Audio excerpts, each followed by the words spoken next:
I'm done with you. Leo, flushed with shame and anger, pulled Sophie into his arms and kissed her like he was trying to punish her, the motion rough and devoid of emotion. But Sophie didn't care in the slightest.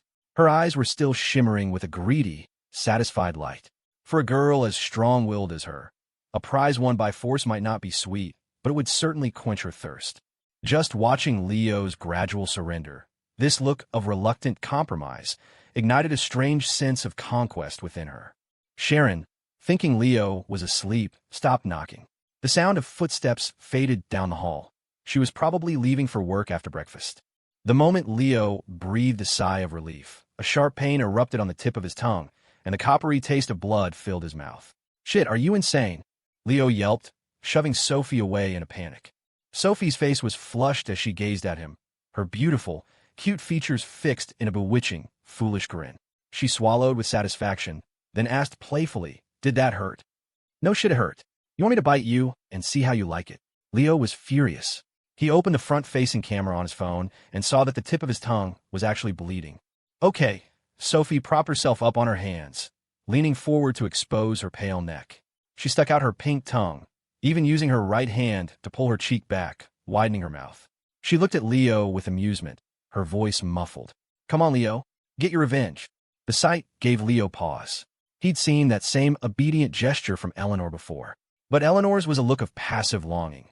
Sophie's was pure mockery and disdain, as if she was certain he wouldn't dare, a taunt laced with provocation. To put it plainly, Eleanor's was a submissive gesture. Sophie's was the same, just from the opposite side of the power dynamic. It was something Leo had only suspected before, but piecing together her behavior over the past few weeks with this outrageous act, he was finally certain. This girl was a total sadist. "You're crazy. Get off, get off, get off." Leo pushed her face away in disgust and quickly threw off the covers, getting out of bed. He tugged on the doorknob, only then remembering that she had locked it from the inside. He couldn't get out without a key. Leo spun around to face Sophie on the bed. "Where's the key? Give it to me. I need to use the bathroom." "Key? What key?" Sophie lay on her stomach, watching him, her pale feet kicking back and forth in the air. "I don't know what you're talking about. Is the door locked?" Leo's mouth twitched, his expression darkening. "Sophie, I'm not going to ask again. Give me the key. Now." Okay, here." Sophie was still a little wary of Leo's temper. She quickly apologized and pulled a small silver key from her pocket. When Leo didn't move to get it, she said seriously, "Hey, can't you see how small this key is? If I toss it and you miss, we'll never find it. We'll be trapped in here. Come on, come get it." Leo let out a long sigh and strode over to her. But just as he reached for the key, Sophie playfully snatched her hand back, clearly messing with him. Leo was about to lose it. "What do you want now?" Sophie dangled the silver key between her fingers and gave her order without any hesitation. "Kiss me." "Didn't we just do that?" Leo was frustrated. He hated kissing her, mainly because he was afraid she'd bite his tongue again. "That was then, this is now," Sophie argued, pressing him. "Besides, you ate yesterday, didn't you? Are you not going to eat today? Hurry up, hurry up." Leo stood with his hands on his hips, hesitating for a moment before giving in with a warning. "No biting. If you bite me again, you can forget about this ever happening again." He was thoroughly exasperated. How could he, with all his skills at handling women, be so completely played by this little brat? It was humiliating. "I'll try my best," Sophie promised eagerly. The moment Leo leaned in, Sophie grabbed his face and planted a hard kiss on his lips. She looked as triumphant as if she'd found a priceless treasure. "Leo Shepherd, you're never going to escape my grasp. I like you the most. One. Whatever. I honestly don't get what a player like me has that's worth you liking so much. Not recommended too. Head pat. I like the old you better. You're too disobedient now. Not as sensible as your sister. Riley can be a complete airhead, but she never gives me a hard time. Strongly recommended 3. Drop your pants. I don't believe you. Prove it with your actions. Recommended option 2 analysis. This expresses your true feelings to a strong-willed girl while also encouraging a shift in her attitude. A win-win. I like the old you better." Leo ruffled Sophie's hair with a helpless smile. "You're too disobedient now. You're not even as sensible as your sister. Riley might be an airhead most of the time, but she never makes things difficult for me." "That's because I care about you so much," Sophie said, her face lifting with a hint of regret. She looked up at Leo, her voice plaintive. "If I didn't like you, I wouldn't bother coming up with all these ways to make you notice me." Her vulnerable expression caught Leo off guard. He had to hand it to the system. A single sentence had turned her into a docile lamb. After the system's nudge, Leo finally understood. Sophie was the kind of strong-willed person who responded to a soft touch, not a hard one. If you fought her head-on, she'd dig in her heels and pull out every dirty trick in the book. But if you had the patience to coax her, she'd immediately become as gentle as a lamb. Then you have to be good from now on. After patting her head, Leo sat on the edge of the bed and leaned in to kiss her soft lips. I like girls who are obedient and sensible. If you're causing trouble for me all the time, I'm definitely going to start disliking you. MHM, I'll listen to you from now on. It was rare for Leo to initiate anything, and Sophie was ecstatic, nodding repeatedly as she hugged him, nuzzling against him affectionately. Leo held out his hand. All right, give me the key. I have to get to the office. Here. Sophie cheerfully handed it over. As Leo opened the door to leave, Sophie called out, a touch of proud expectation in her voice. Bro, when we go to Grandpa's in a few days, you have to drive me, and I want to ride shotgun. You got it.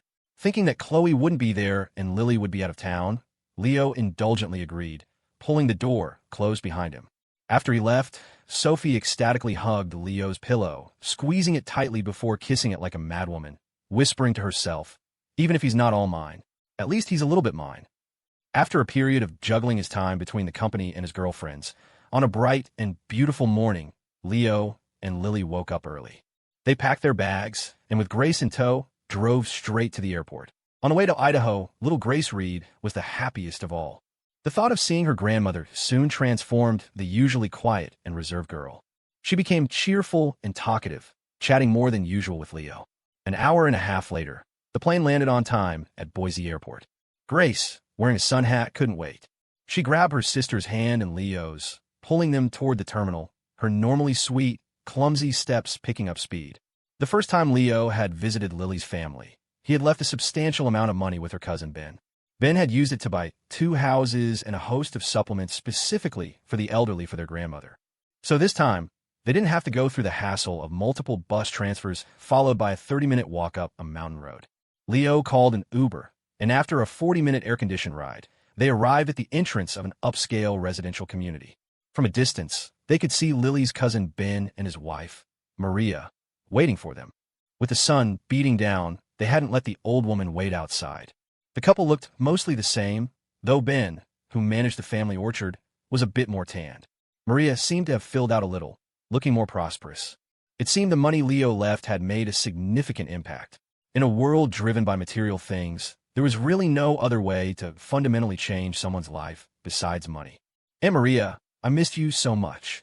After getting out of the car, Grace's little feet pattered on the pavement as she ran joyfully toward her aunt. She threw her arms around her, then looked up with her cute face and asked, Where's Grandma? Grandma's inside, Maria said with a smile, ruffling the little girl's hair. She noticed Grace was dressed like a little princess, her skin fair and smooth, her hair dark and glossy. It looks like he's taking good care of both sisters. Sigh, it's a good thing Lily is so beautiful. What would have become of her otherwise? Hearing Maria's inner thoughts, Leo had to agree. If Lily hadn't been so beautiful, their story probably wouldn't have lasted this long. Uncle Ben, Aunt Maria, were back, Lily said softly, greeting them. She had always been grateful for the help the couple had given her family over the years. Yes, it's good to have you back. Maria smiled, pleased. She noticed that her older niece no longer had that same timid, naive air about her. Instead, she carried herself with the poise of a wealthy woman. Money really did change a person. Leo, it must have been a long trip, Ben said. Thanks to the massive success of his new movie, Leo had been a hot topic all summer. Even the couple, who didn't pay much attention to films, had seen clips about him all over their social media feeds. They didn't understand the industry jargon about box office numbers or viral trends. All they knew was that Lily's boyfriend was a big-shot director who was raking it in, earning hundreds of millions a month. Ben, who had already humbly accepted the gift of a house from him, became even more reserved after learning of Leo's incredible status and income. He stepped forward enthusiastically, wanting to take Leo's suitcase. It's okay, Uncle Ben, I've got it. It's just a bunch of junk, Leo said, smiling as he declined. He glanced at Lily's sun-flushed cheeks and added, All right, let's get inside to the AC. Idaho is seriously hot. All right, let's go inside, Ben agreed quickly, leading the 3 of them into the community. Grandma, entering a spacious 3-bedroom apartment, Grace saw the grandmother she hadn't seen in so long and immediately threw herself at the old woman's legs, her eyes welling up as she started to cry. Kids from the country always have an unbreakable bond with their grandparents. No matter how many good people they meet or how comfortable their lives become in the big city, their simple hearts will always hold a place for the little moments from their rural life. "Grandma, how have you been lately?" Lily asked, her own eyes red. Although they often video chatted, the feeling of missing someone couldn't be so easily dispelled through a screen. "I'm doing well," the grandmother said with a kind smile, stroking her older granddaughter's noticeably fairer cheek. An old orange cat, who had been sunbathing on the balcony, hobbled over. It weaved around Lily and her sister's legs, rubbing against them lightly and meowing with a hoarse voice. Leo watched the family reunion with a warm smile. The grandmother's complexion was much better than before, and her overall health seemed to have improved significantly since his visit last year. "Leo, the end of the month just passed. Here's this month's list, take a look." Just then, Ben brought over a worn-out notebook on which various shopping lists were scribbled. Everything had been purchased with the bank card Leo had left them. The card Leo had given the couple contained a huge sum, $15 million. After buying 2 houses in the city center, there was still over $9 million left. Being an honest man, Ben had created a monthly list to show Leo exactly how the money was being spent, with the majority of it going toward the grandmother's care. "Oh, come on, Uncle Ben. We're family. Don't do all this. It makes us feel like strangers." Leo frowned and smiled, refusing to look at the notebook. He deliberately turned to chat with the grandmother instead. He didn't care where the couple spent the money. As long as they weren't excessive, they could spend it however they wanted. The reasoning was simple. They were Lily's family. Ben was a bit stubborn. When Leo wouldn't look, he took the notebook to show Lily, but Maria stopped him. "Oh, just let it go. Leo doesn't want to see it. You think Lily will?" Maria whispered, reminding him. "Can't you tell who's in charge? What good would it do for Lily to see it? As long as our conscience is clear, that's all that matters." "You're right." Ben glanced at the sweet, honest Lily and quietly put the notebook away. After chatting with the grandmother for a few minutes, Leo took a look around the apartment. The nearly $300,000 furnished home, aside from its clean and simple decor, felt rather empty. There was a table and some essential furniture, but nothing extra. The old woman didn't need much and didn't want to spend her grandchildren's money. On most days, her only companions, aside from video calls from her granddaughters, were probably just this old, shedding orange cat. To better care for the grandmother, Ben had intentionally bought an apartment directly below hers. It was not only smaller than the grandmother's, but the title was also in Lily's name. The couple was simple and honest. They wouldn't take advantage of their niece's wealthy and powerful boyfriend. They still worked their orchard, toiling under the sun. This was exactly why Leo had been willing to entrust them with such a large sum of money. After touring both apartments, Leo sat on the living room sofa chatting with Ben. The topics ranged from city life to changes in the countryside to family matters. They covered everything. Lily and Maria were busy in the kitchen preparing lunch, the clatter of pots and pans echoing through the apartment, occasionally punctuated by Lily's shy murmurs and Maria's encouraging tone. It was impossible to tell what the two women were discussing. Grace sat in her grandmother's lap, vividly describing all the new things she had seen in the city. Her innocent, childish voice filled the once quiet home. The grandmother gently held her granddaughter, who had clearly put on some weight, her eyes full of affection and a constant, gentle smile on her face. After a cheerful lunch, they all sat on the sofa to chat. The weather outside was too hot, and with a child and an elderly person at home, Leo scrapped his plans to take them out. As they talked, Maria cleared her throat softly and shot a subtle look at Ben. In the past, Leo might have missed such a faint hint, but now he was as sharp as they come. He not only caught the detail, but also noticed that Ben's mood seemed a bit off, a bashful, honest smile on his face. "Leo," Ben finally began, scratching his head in embarrassment. "That thing you mentioned last time, selling direct online. My wife and I were thinking of trying it," he continued. "But we're simple folks.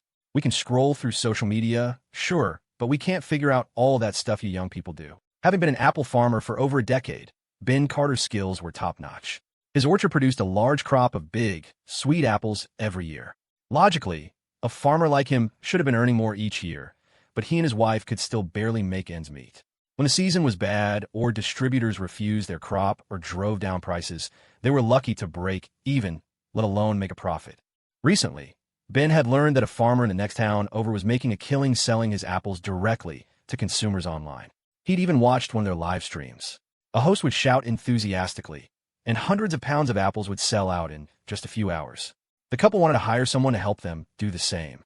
but they'd heard the industry was shady, so they hoped Leo could help them find a reliable influencer. Oh, is that all? I actually know an influencer who does that, Leo agreed readily. When I get back to Portland, I'll get in touch with her for you. All you'll have to do is pack the apples. I guarantee your orchard will sell out every year.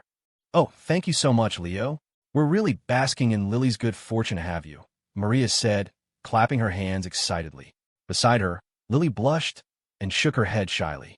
Ben was hopeful, but he frowned and asked tentatively, Leo, this influencer you mentioned, how much does she charge?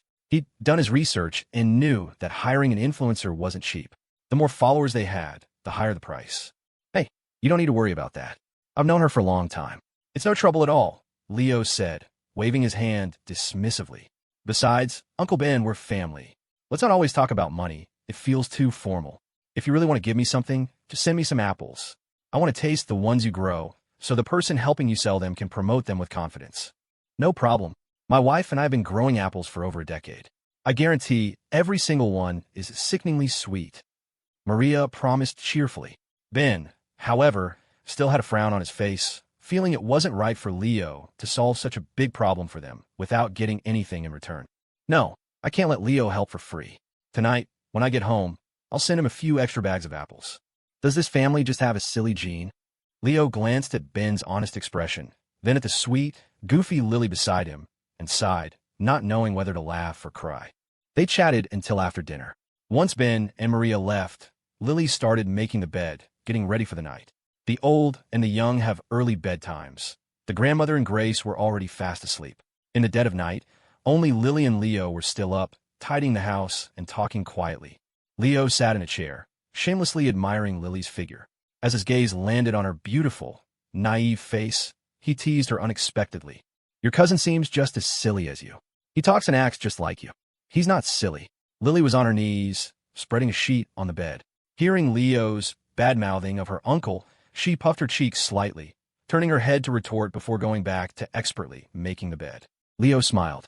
No matter what he said, Lily was always accommodating, but if you called her silly, she would argue with you to the end. All right, you're not silly. I'm a silly one. Leo stood up and patted the round backside wiggling in front of him. Are you done yet, my sweet, silly girl? You're awful. Lily turned over and sat on the soft mattress, her hands propped on either side of her thighs. Her beautiful face was flushed, and she pouted her pink lips, looking at her misbehaving boyfriend with mock annoyance. What? Can't I pat it? Leo took off his slippers and got onto the bed, sitting directly on Lily's soft thighs. He inched forward on his knees, closing the distance. You're my girlfriend. It's perfectly legal. Even if you reported me to the cops, I'd be in the right. Now give me a kiss. Boyfriends aren't legal. Backed into a corner of the bed, Lily fidgeted with the blanket, shyly correcting him in a small voice. Husbands and wives are legal. Leo paused for a second, then immediately switched tactics. Well then, wifey, can I kiss you? Whether they got a marriage license was a discussion for another day. In this situation, satisfying Lily's need for that little ceremony would pave the way for him to do whatever he wanted next. Sure enough, upon hearing that title, Lily gave a soft hum of agreement. Then, following the kissing techniques he had taught her, she shyly stuck out the tip of her tongue, her nervousness making her all the more adorable. The next morning, Leo was woken up by the sound of steady, frequent footsteps outside the door. He pushed away from Lily's warm embrace, gave her rear a satisfied pat, and then rubbed his head as he opened the door to go to the bathroom. He saw Lily's grandmother in the kitchen, making breakfast. Leo glanced at the clock on the wall. It was only about 4:30. The sky outside was still dark, and in the distance some high-rises still glittered with neon lights that had been on all night. Leo smiled and went into the kitchen to help. Grandma, why are you up so early? Why don't you get some more sleep? No, I'm used to it from living in the country. You go back to rest, the grandmother said, turning with a kind smile and waving him off with a stubborn hand. I have to go water the vegetables downstairs in a bit. Most elderly people from rural areas have a deep passion for gardening. Even after moving to a bustling city, they still hope for a patch of land to grow vegetables. When Leo lived in his parents' neighborhood, he'd seen plenty of well-off seniors using their empty yards or balconies to grow fruits and vegetables. Since moving to the city center, Lily's grandmother didn't have much to do. Besides walking around the neighborhood, her only activity was petting the old orange cat. After Ben found out, he bought a small plot of land behind the apartment building for her to grow some vegetables as a pastime. All right, the old woman had lived this way for decades, so Leo didn't insist. After using the bathroom, Leo returned to the room and dove back into Lily's milky-scented warmth. He snuggled in for a few moments, sighed contentedly, and groggily fell back asleep. Lily was sleeping soundly, her beautiful, naive face still showing signs of fatigue. In response to Leo's teasing, she only let out a few soft hums, not showing any sign of waking. Around 7 o'clock, the sun slowly rose. Golden light streamed through the window, gently spilling into the room and creating bright patches on the floor. The light, filtering through the gaps in the curtains, cast faint shadows, illuminating the entire space. As time went on, the light grew stronger, and everything in the room became clearer. The sunlight reflected off the furniture and decorations, casting a warm glow and creating a serene, comfortable atmosphere. The light slanting through the curtains was a little uncomfortable on Leo's face. He rubbed his eyes and woke up. He groggily looked around and smiled with satisfaction. The bed, which had been neat and tidy the night before, was now a complete mess after their tossing and turning. The silk summer blanket had fallen onto the tiled floor at some point. Lily, wearing only her underwear, was curled up beside him, still sleeping soundly. Leo's sleeping position changed depending on which girl he was with. When he slept with Chloe, she always used him as a pillow, draping herself over him imperiously. If he felt uncomfortable and turned his back to her, she would immediately press against him from behind like an octopus, her arms and legs clinging to him. When he slept with Isabel, the landlady usually slept with her back to him, having him hold her waist from behind while she held his hands. He didn't have many chances to sleep with Eleanor, but based on that one time in her house, he figured she would always wake up before him and would definitely be a little troublemaker in the morning. As for Maya, Leo hadn't experienced it yet, but he guessed that a girl who craved security as much as she did would probably be like Lily, preferring to sleep facing him, held in his arms. Of course, during the night, that mischievous girl would surely get handsy. And as for those two sisters, Leo blinked. Why'd he think of them? He shook his head in alarm and turned on his side, quietly studying Lily's flawless sleeping face. Lily always slept curled up, lying on her side facing him. As a result, every morning he woke up next to her, he was always astonished by the sight of her assets pressed together before him. Today, the scene was even more tantalizing. Because he had forgotten to turn on the air conditioner last night, Lily must have gotten hot in the middle of the night and kicked the blanket off the bed. There she was, lying beside him so quietly and obediently in nothing but a pure white bra and underwear. Her graceful, pale figure, her rosy feet, her sweet, enchanting sleeping face, and even the deep valley of her cleavage were all in his full view. Leo felt a strange sensation. He had done everything with Lily, yet just looking at her perfect form, he felt an insatiable desire. A woman who was both beautiful and had a great body was simply too tempting. Perhaps because she wasn't used to sleeping without a blanket, or maybe because the room was getting warmer, Lily sleepily opened her eyes. The first thing she saw was a smiling face. "You sleep like a log. Do you have any idea what time it is?" Lily shot him a resentful look, then glanced shyly at the side of the bed. Her face flushed as she picked up the summer blanket and discreetly covered herself, leaving only her large, lovely eyes exposed as she quietly watched him. Lily's way of thinking was strange, too. She had done everything with this bad boy, yet she still couldn't be completely open with him. Afterward, she always reverted to the shy demeanor of a new bride. Leo leaned closer to Lily and asked cockily, "Why are you staring at me like that?" "You're bad," Lily said, pushing at his cheek shyly. She pouted her lips in complaint, her long eyelashes fluttering anxiously. "How am I bad?" Leo asked, playing dumb. "If you don't tell me, how will I know?" "No, Grandma is awake." Lily grabbed his misbehaving hands, shaking her head with a mix of grievance and shyness, and glanced nervously toward the door. Leo had only meant to tease the shy girl, but seeing her looking so wronged, his wicked heart stirred. "Grandma went downstairs to garden a long time ago, and Grace won't be up at this hour. Be a good girl, wifey, come here." "Sister." The little girl hadn't slept well in the unfamiliar environment. When she woke up and her grandma wasn't there, she groggily got out of bed and headed for her sister's room. Standing on her tiptoes, she turned the doorknob and pushed open the door. The scene before her left her stunned. "Gee, Grace," Lily said, her heart pounding. Leo looked up in surprise and saw the little girl standing in the doorway, staring at them with a bewildered expression. The scene was incredibly awkward. "Sister, was he hitting you just now? Should I go tell Grandma?" In a large living room, The little girl looked nervously at the embarrassed Leo by the window, her big eyes filled with fear. Silly sister, no, he wasn't. Leo is very good to me. How could he possibly hit me? But just now he was. The little girl didn't know how to describe what she had seen. Lily didn't know how to explain it to her innocent younger sister, either. She could only stroke the little girl's head, her face crimson as she changed the subject. Grace, let's go downstairs and see Grandma's garden, okay? After spending 2 days at Lily's family home, on the morning of the third day, Leo packed his bags to return to Portland.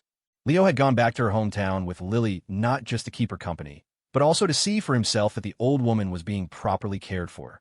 And, of course, with his financial support, she was being looked after very well. Aside from being a bit lonely at times, her living situation and health were not a concern. Lily was in college in Portland all by herself, with a frail grandmother and a younger sister who had just started elementary school. Living on a tight budget, she could barely afford to visit her grandmother during summer break, let alone make occasional calls to check in. Leo used to wonder how someone from a family as poor as Lily's, boy or girl, could even make it past middle school. Most would have had to drop out to work and support their family. It was incredible that Lily had managed to make it all the way to college. Now, thinking back, Leo felt a sense of relief. He was glad Lily had persisted with her education. Otherwise, he would never have met this sweet, beautiful girl. With her submissive personality, if she had dropped out to work, who knows what she would have gone through. Around 9 in the morning, Leo was in the living room chatting with Ben and Maria, while Lily was in the bedroom packing his suitcase. Through the half-open door, Leo could see Lily dawdling, repeatedly folding and refolding his clothes, putting them in the suitcase only to take them out and start over. When she noticed him watching, she guiltily looked away, her movements speeding up noticeably. "I'll go check on her," Leo said with a helpless smile. He stood up and went into the room, looking at Lily's pretense. "Why don't you just come back with me today? We can come back to get your sister at the end of the summer." Grace had just gotten back and was determined to stay with her grandmother, refusing to return to Portland so soon. Lily was torn between her grandmother and Leo, but couldn't bear to see him leave. Leo only had 2 changes of clothes and a few personal items, a packing job that should have taken minutes, but Lily had stretched it in nearly an hour. When Lily didn't say anything, just stared at him with a pitiful look, Leo tried to comfort her again. "Don't worry, I'll fly back to pick you and your sister up at the end of the summer." Lily's eyes were red with unshed tears. "Can't you leave tomorrow? The sun is really strong today. I already told my grandpa I'd be there this afternoon." Leo knew Lily's personality all too well. If he gave in now, she'd just use the same pleading look to keep him tomorrow.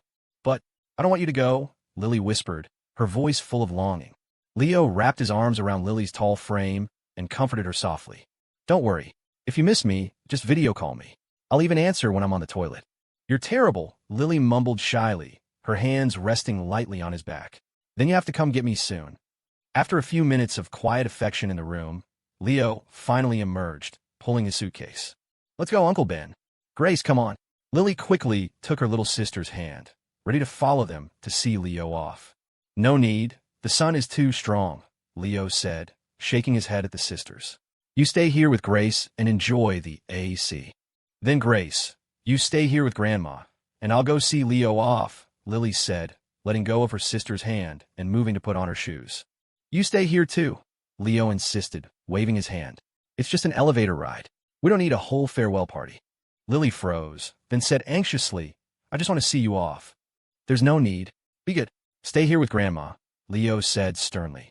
Only then did Lily reluctantly put her shoes back, looking at him with a forlorn expression, like a little girl who had done something wrong.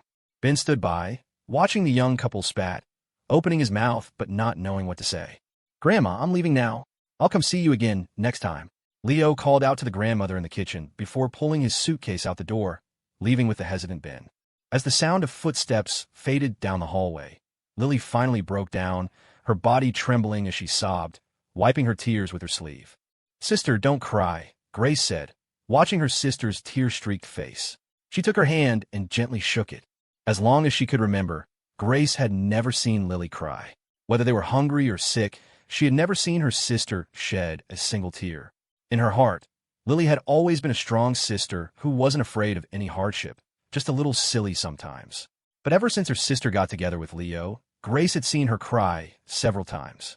She didn't understand why Leo always made her sister cry, yet her sister still wanted to be with this bad boy. It was just like the other night. Even though that bad guy had pinned her down and bullied her until she cried, her sister still immediately defended him. "Leo, why didn't you let Lily see you off?" Inside the pickup truck, Ben asked tentatively. "It's just down the elevator. It wouldn't have been a big deal for her to see you off." "Uncle Ben, you know her personality?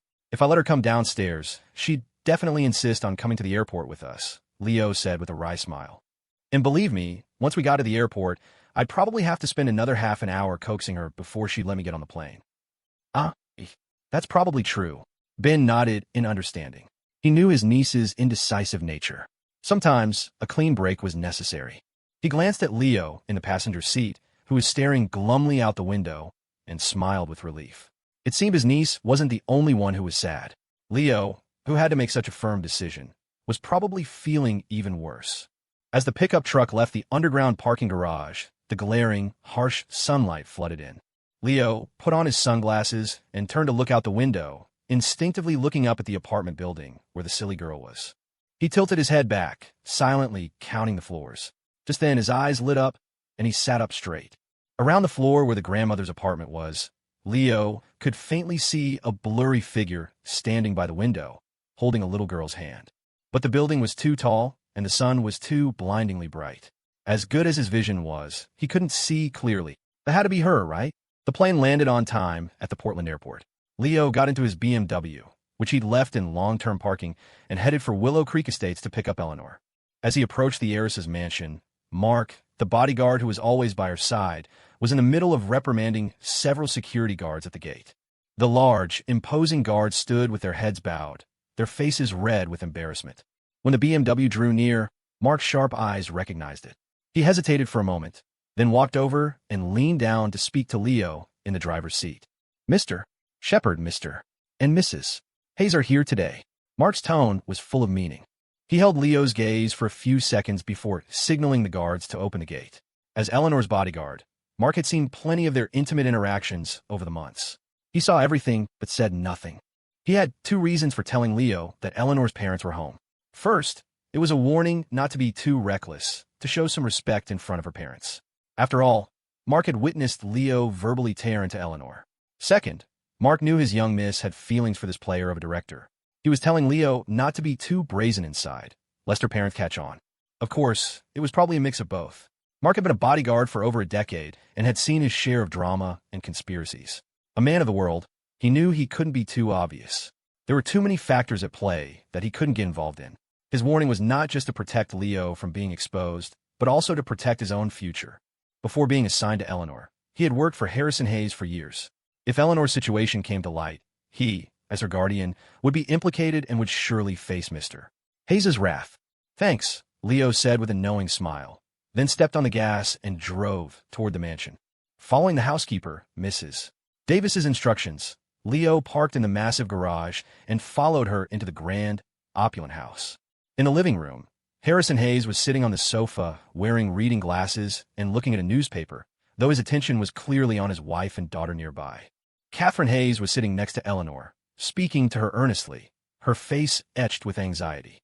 Eleanor was pouting, listening to her mother's lecture with a sullen expression, her eyes staring blankly at the doorway. The moment a familiar figure appeared, Eleanor's gloomy expression vanished, replaced by a bright, joyful smile.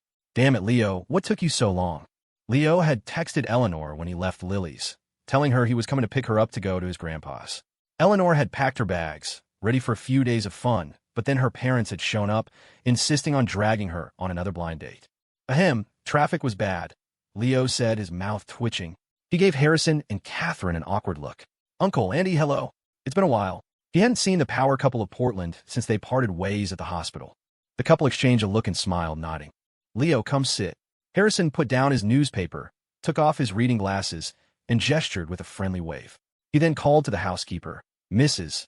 Davis, bring out that tea Eleanor brought back. I'll have some with Leo." Leo didn't refuse. He walked across the polished oak floor and sat down gracefully on the sofa between them. The moment he sat down, Eleanor dashed upstairs. Catherine asked in surprise, "Eleanor, where are you going?" "To get my luggage. I'm going to Leo's grandpa's house with him." Eleanor called back without turning, disappearing up the gleaming spiral staircase. "This child," Catherine sighed, her gaze returning to Leo. She sized him up for a moment, then smiled. "Leo, it's been a while. You're looking more and more handsome. It was rare for a seasoned businesswoman like Catherine to speak so warmly and familiarly to a young man. She was treating Leo as an equal, a friend. She was still deeply grateful to him for helping Eleanor, who had been on the verge of clinical depression. Except frankly, you got a good eye, Annie. No wonder Uncle has been fighting in the Portland business world for so long without a single scandal. Strongly recommended too. Boast proudly. I love talking to people with good taste like you, Annie. You're not just beautiful with a great figure, but you even know how to talk to make people happy. Not recommended 3. Pat her thigh. It's true what they say, beautiful women always sound sweet. Auntie, you're still quite a dish yourself. Are you and Eleanor free tonight to enjoy the summer moon with me? Not recommended option 1 analysis. When complimented by a person of high status, don't be falsely modest or nervously deny it. Accept it frankly and, at the same time, subtly compliment their marital relationship. 2 birds, 1 stone. You got a good eye, Auntie, Leo said with a happy smile. No wonder Uncle has been fighting in the Portland business world for so long without a single scandal. I wish that were true, Catherine snorted, shooting a cold glare at Harrison. Harrison coughed discreetly, picked up the newspaper, and began to fold it nervously, pretending not to notice. Leo blinked, wondering with disbelief if the couple, once named the financial world's model couple by a Portland newspaper, actually had problems in their relationship. From the looks of it, it seemed Harrison had done something to wrong Catherine. Otherwise, he wouldn't look so guilty. They say you don't air your dirty laundry in public. And perhaps Catherine was worried that if a scandal involving a man of Harrison's status were exposed, it would affect his company's profits, so she chose to handle it behind closed doors. After all, at their level, their family business and company interests were far more important than their marriage. As long as the betrayal wasn't completely unforgivable, Catherine wouldn't burn the bridge with Harrison for their daughter's sake. Seeing Catherine still glaring disdainfully at Harrison, Leo thought to himself, so, it's true. The lives of these big-shot business figures, especially self-made ones like Harrison, are never as clean as they seem. They just haven't been exposed. The housekeeper brought the tea and set it on the coffee table. Harrison skillfully prepared it, personally pouring a cup for Leo, but he remained silent. It was Catherine who kept probing into Leo's recent life. From his career to his family situation, Catherine asked about everything in great detail, as if it were more than just casual small talk. With every answer Leo gave, she would mutter something to herself, seemingly comparing him to Eleanor. Seeing Harrison also looking pensive, Leo realized this was no ordinary chat. The main issue was Eleanor's last blind date. She had been completely uninterested in the young man who had returned from studying abroad. Her parents had met him. He was handsome and well-mannered, exactly the type they thought their daughter would like. But Eleanor hadn't been interested at all. They had just ordered their food at the restaurant when, before the guy could even start a conversation, Eleanor picked up her phone, claimed her house was on fire, and rushed out. The young man, not believing a goddess of her stature would tell such a lie, and seeing how anxious she was, thought it was real. He immediately called her parents to ask about the fire, leaving them utterly dumbfounded. Her parents initially thought her tastes had changed, that she no longer liked well-mannered men and preferred someone like Leo, rebellious, yet sunny and cheerful. There were plenty of cheerful young men out there, but finding one who could be rebellious and cheerful in front of the daughter of Portland's richest man was a different story. Any suitor for Eleanor, with her family background and influential parents, would likely have to marry into the family. It wouldn't be an exaggeration to say that their children would probably have to take the Hayes surname. The only candidate who fit the bill was recommended by a department head at their own company. But when they finally found such a man, Eleanor wouldn't even look at his picture, saying she didn't like him and refusing to go on the date. When Catherine asked why, Eleanor, a terrible liar, just stammered and refused to give a reason, stubbornly insisting she didn't want to go. Connecting her recent interactions with Leo, her parents quickly figured it out. Their daughter liked Leo, not just a type of guy like Leo. They had thought it was a purely platonic friendship, but today, Eleanor had been chattering nonstop about Leo coming to take her to the countryside, and she had been up since dawn packing her bags. That eagerness was not the behavior of a mere friend. Even if nothing had happened between them, it was clear their daughter liked him. Leo, you must be 25 this year, right? Catherine asked curiously. Leo nodded. Yeah, my birthday was a few months ago. Eleanor was there. That's nice. So, how are things with your girlfriend lately? Catherine asked, veering into a strange topic. Even Harrison, sipping his tea, was secretly observing Leo. Catherine and Harrison knew Leo had a girlfriend. They knew she lived in the villa he'd bought in Willow Creek Estates. Eleanor had told them herself. They had even seen pictures of the country girl on their daughter's social media profile. She was not only beautiful, but also had an incredible figure. It was safe to say no man would dislike a girl like that. We're doing great. I just got back from her hometown. Actually, Leo answered truthfully. Her parents exchanged a surprised look. He'd already met her family? This relationship was clearly serious. That was the crux of their problem. Leo had a girlfriend, and their daughter had excitedly told them all about how loving Leo was with her. What baffled them was that even though Eleanor knew he had a girlfriend, she still always wanted to be with him. And when she talked about his girlfriend, she showed no signs of jealousy, only excitement. After a long discussion the previous night, they had reached a rather absurd conclusion. Their daughter was too kind. She couldn't bear to break up Leo and his girlfriend, so she was suppressing her jealousy and staying by his side under the guise of friendship. Once they reached this conclusion, they were convinced. They had watched Eleanor grow up. They knew her personality inside and out. Of course, they wouldn't stoop to breaking up a happy couple just to satisfy their daughter. They could only ask Leo how things were going with his girlfriend. Now that Leo was making waves in the film industry, they had even followed his media company's progress from abroad and knew he had made a fortune from his first film. If he didn't have a girlfriend, they would have certainly approved of a relationship with their daughter, given how much she liked him. From a son-in-law perspective, Catherine appreciated Leo's confidence, his ability to remain composed and true to himself in the presence of powerful people. Harrison was mostly impressed by his business acumen. To achieve so much in an unfamiliar field in just a year was no small feat. Of course, they had seen plenty of wealthy and talented young men, so it wasn't a huge deal. If it weren't for their daughter's constant attachment to Leo and the fact that she had nearly died for him, their paths, given their different social strata, might never have crossed. I see, Catherine murmured, her voice tinged with complex emotions. The disappointment on her face was clear. Harrison's expression didn't change much, but he didn't offer to refill Leo's tea. Leo thought to himself, these business people are so transparent. The moment they see there's no opportunity, they don't even bother to pretend anymore. Leo, let's go. Just then, Eleanor finally came downstairs, struggling with several bags. Oh, my dear young miss, why did you pack so much? The housekeeper, seeing her, quickly dropped what she was doing and hurried over to help. You don't get it, Mrs. Davis.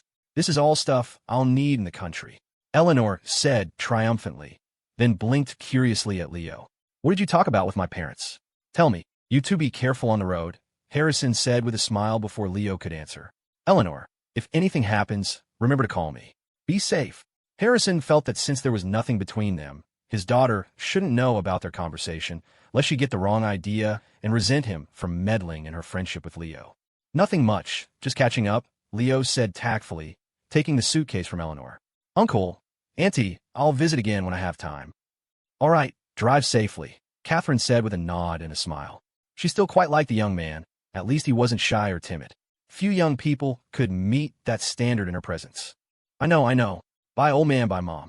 I'll be back in a few days, Eleanor said dismissively, then eagerly ran toward the mansion's front gate.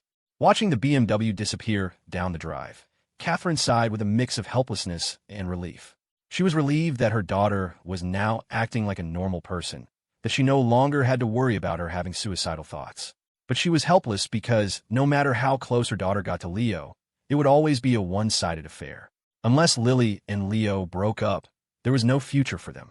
Maybe we should hold off on the blind dates for a while, Harrison said, knowing what was on his wife's mind.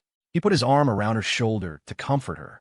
Even if they're close now, that will eventually fade. When Eleanor's relationship with Leo cools down, or when she realizes it's going nowhere, she might start looking for other guys on her own, or she'll accept the dates we arrange. Catherine mused. Hey, what if our Eleanor doesn't mind that Leo has a girlfriend? What if she's willing to be his mistress? Are you crazy? Harrison was taken aback, scoffing in disbelief. Have you forgotten whose daughter she is? How could she willingly be this kid's mistress? If that were to happen, I'd break his legs. It's not like there aren't foolish women like that out there, Catherine said, shooting him a disdainful look. There had once been a woman Harrison had an affair with who had sworn she didn't care that he was married, that she was happy to be his mistress.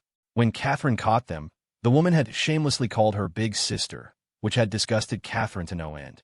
Don't bring that up, Harrison muttered guiltily. He nervously removed his arm from her shoulder and scurried upstairs. Mostly, he was just too polite. What's the point of a guy who doesn't even swear? If I married him, who would I get to cuss me out? I'd end up cheating on him out of boredom, Eleanor explained in the car, after Leo recounted his conversation with her parents. First, she griped about her parents, then she started complaining about the guy from her recent blind date.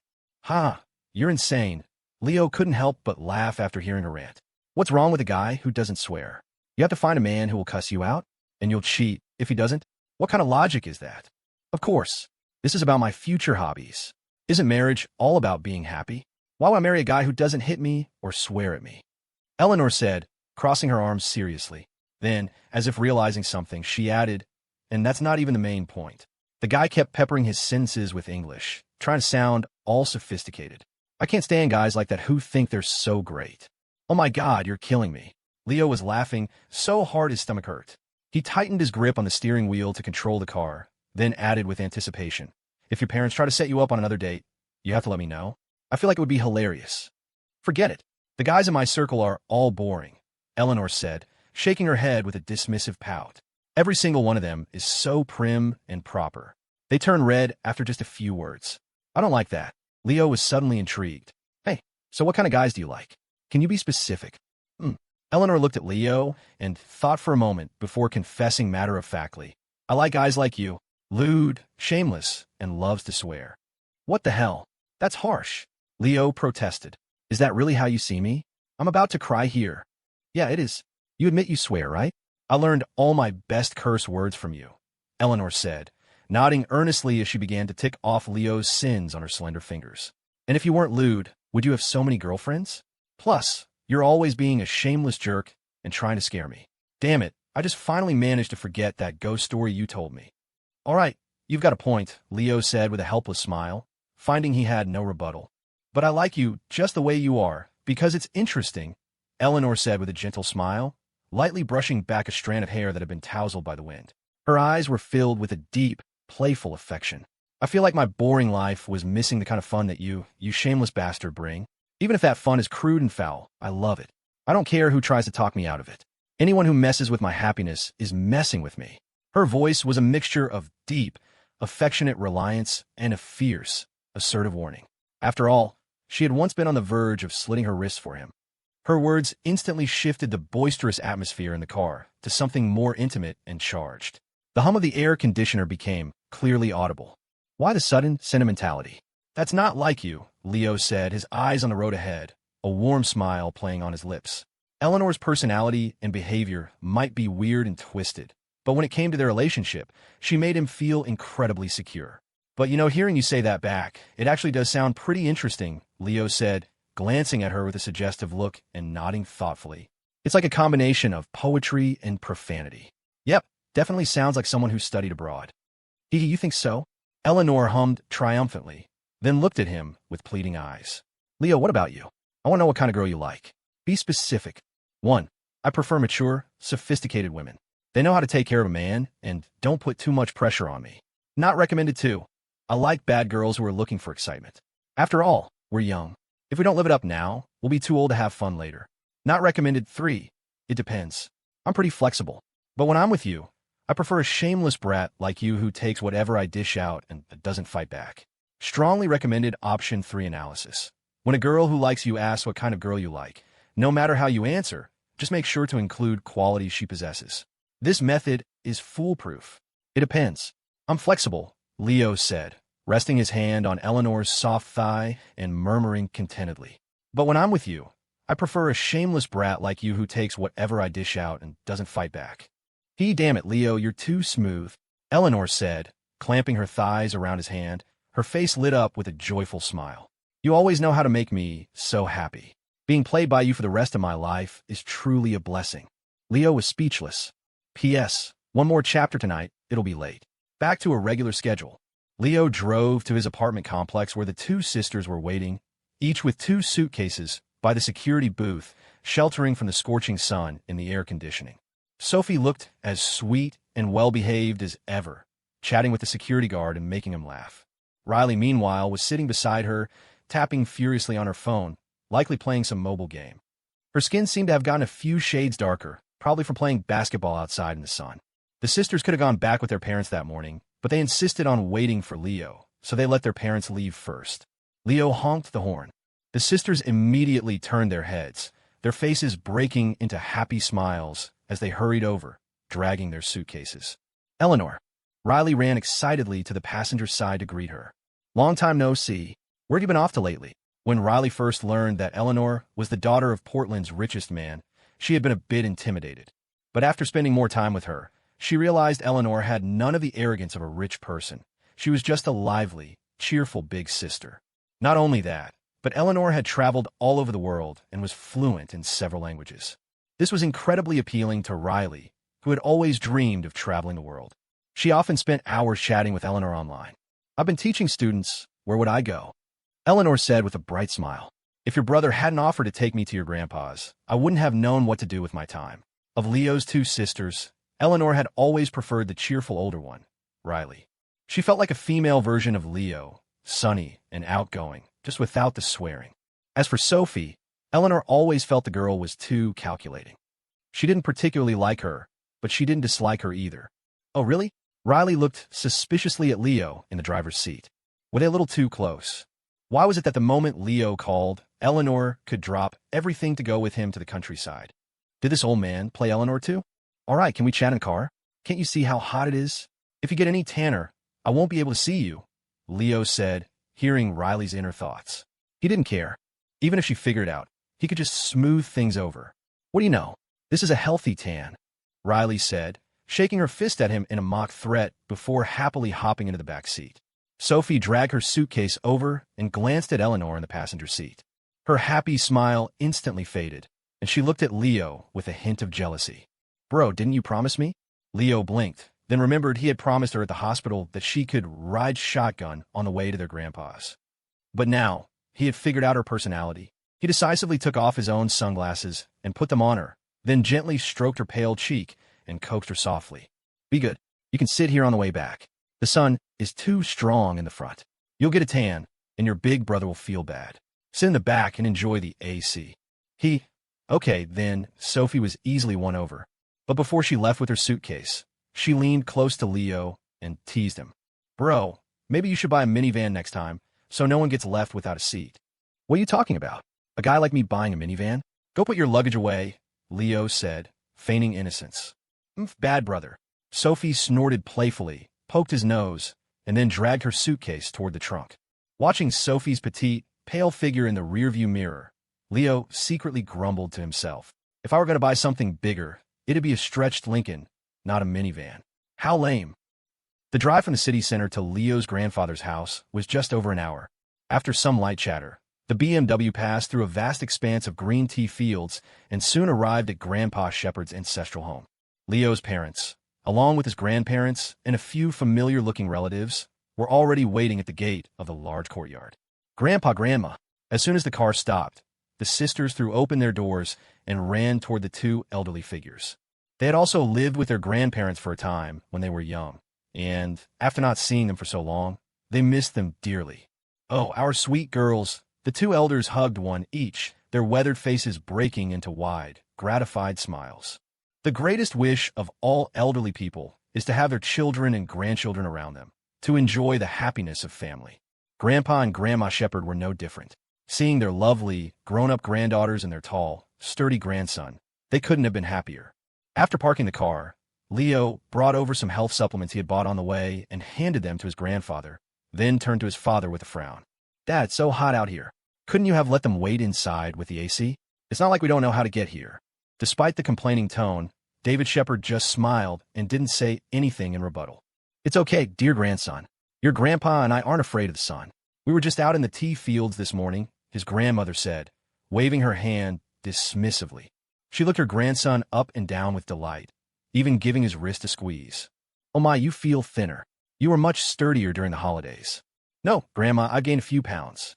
I've been eating and drinking well every day, Leo said with a smile, thinking to himself, this must be what they call Grandma, thinks you're starving. Oh well, you should drink less and eat less spicy food. You've had a sensitive stomach since you were a child, his grandmother said seriously. Leo nodded obediently. Dear grandson, don't buy these things next time, Grandpa Shepherd said, taking the supplements with a frown. Your grandma and I haven't even finished the ones your dad brought over for the holidays. Grandparents and parents often say things like that, worrying about you spending money. On the surface, they seem to be concerned about the cost, telling you not to buy things next time, but deep down, they're truly happy with your gift. After all, it's a gesture of filial piety from the younger generation, and no elder would dislike that. No, I have to buy them, Leo said seriously, then gestured toward Eleanor beside him. This time, your grandson brought an extra mouth to feed. Hello, Grandpa, Grandma. Eleanor greeted them warmly and generously. I might be a bit of a bother for the next few days. The two elders were taken aback for a moment. Then the grandmother's face lit up with unexpected joy. Oh, you must be Chloe Miller. You're so beautiful. It had been a while since Eleanor's last visit, and a lot had happened in that time. The elders' memories weren't what they used to be, and they didn't know her very well, so the mistake was understandable. Plus, seeing Eleanor arrive in Leo's car, they naturally assumed she was the Chloe Miller their son and daughter-in-law were always talking about. Dad, this isn't the girl from Florida. I sent you a picture on my phone, remember? Sharon explained with a smile. This is Leo's investor's daughter, Eleanor Hayes. She came to visit for a few days last year for the holidays. Don't you remember? Oh, I think I do recall someone like that, Grandpa Shepherd said, nodding in realization. Hearing she was his grandson's investor's daughter, he quickly smiled apologetically. I'm so sorry, young lady, for mistaking you. No, it's okay, Grandpa. If you don't mind, you can think of me as Chloe, Eleanor said, her voice trembling slightly. A flicker of excitement shone in her eyes, and her breathing quickened. Her words made everyone look at her in surprise. For a friend of Leo's, that was a very strange thing to say. Even Sharon shot her son a look of disbelief.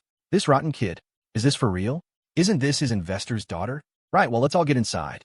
The sun's getting strong, Leo said, sensing trouble. He quickly ushered everyone into the house. Returning to the old country house this time, the atmosphere was completely different from the holidays. During the new year, the courtyard had been filled with laughter and festive cheer, but now it felt strangely deserted. The vast courtyard was empty, creating a sense of desolation, with only the loud chirping of summer cicadas breaking the silence. Except for holidays and festivals, relatives rarely drove back to visit the two elders. They quietly maintained the ancestral home and the nearby tea plantation by themselves. This was a true reflection of rural life for most of China's elderly. After entering the courtyard, David Shepherd, as usual, walked around the ancestral home with his arms crossed and a serious expression, occasionally patting the walls by the door to see if anything needed fixing. Sophie, unable to stand the heat, had already darted upstairs to the air-conditioned room. Sharon, as she always did when visiting her in-laws, rolled up her sleeves and went into the kitchen to help her mother-in-law with the cooking, the two of them chatting about family matters and work. But as they talked, Sharon would occasionally cast a frustrated and helpless glance toward Leo in the middle of the courtyard.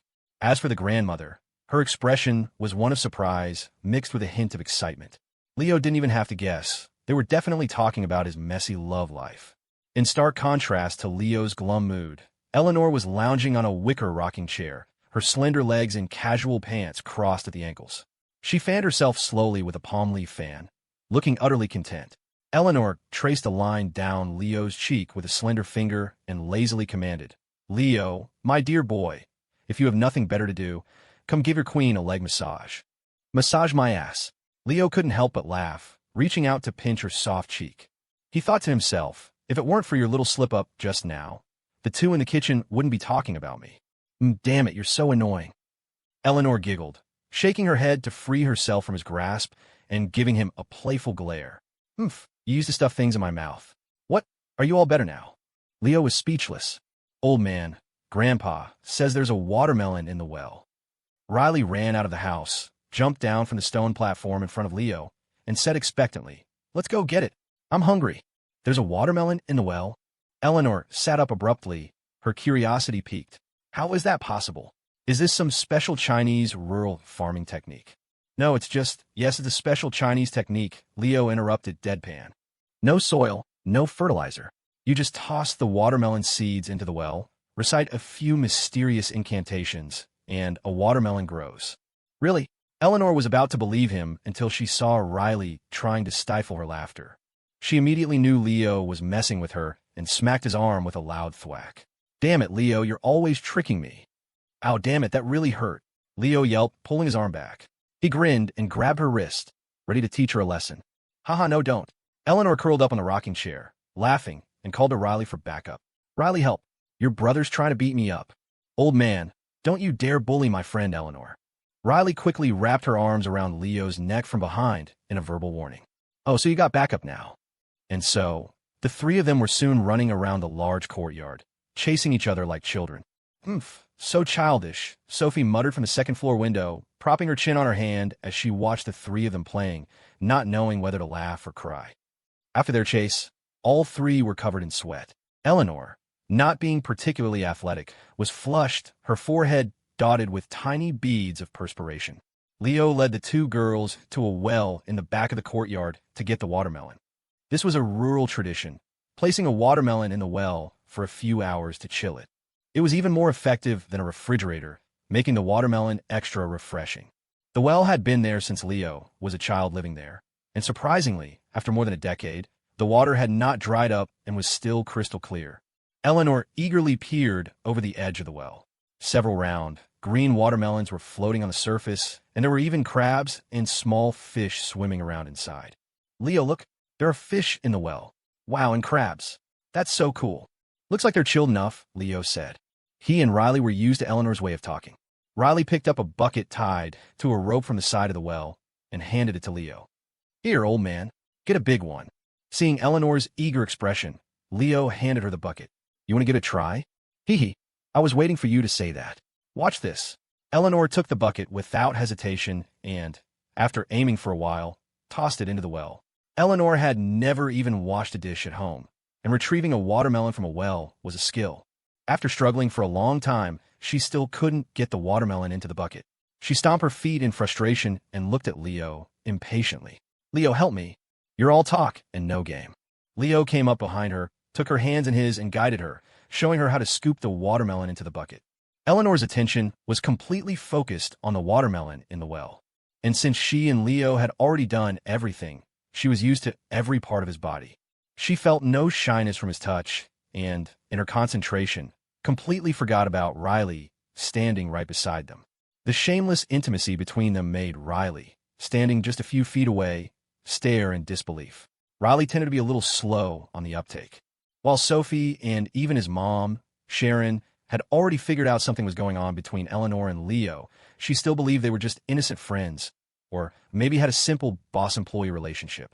But if they were just friends, they wouldn't be holding each other in such an ambiguous, tender embrace, right? More importantly, hadn't Grandma just brought up Chloe? Eleanor obviously knew Leo had a girlfriend, so how could she be so magnanimous, so accepting of being with him like this? Was Eleanor planning to steal Chloe's man? As Leo guided Eleanor's hands to place the watermelon in the bucket, it finally dawned on him that their actions were a little too affectionate, especially with a third Will standing right there. He instinctively glanced at Riley. The girl quickly averted her gaze, but the shock on her face was still plain to see. The truth was, Riley barely registered on his radar. Or maybe it was more accurate to say he didn't give a damn if Riley found out about him and Eleanor. Seriously, he had the notoriously difficult Sophie wrapped around his little finger. He wasn't worried about what this girl could possibly do. Soon, Eleanor pulled up the bucket. Cradling the soccer ball-sized watermelon, she grinned. It's so cold. I feel like this watermelon could sell for $10,000. You silly girl. 10,000 Korean won. Maybe, Leo said, fondly brushing a sweat-dampened strand of hair from her ear.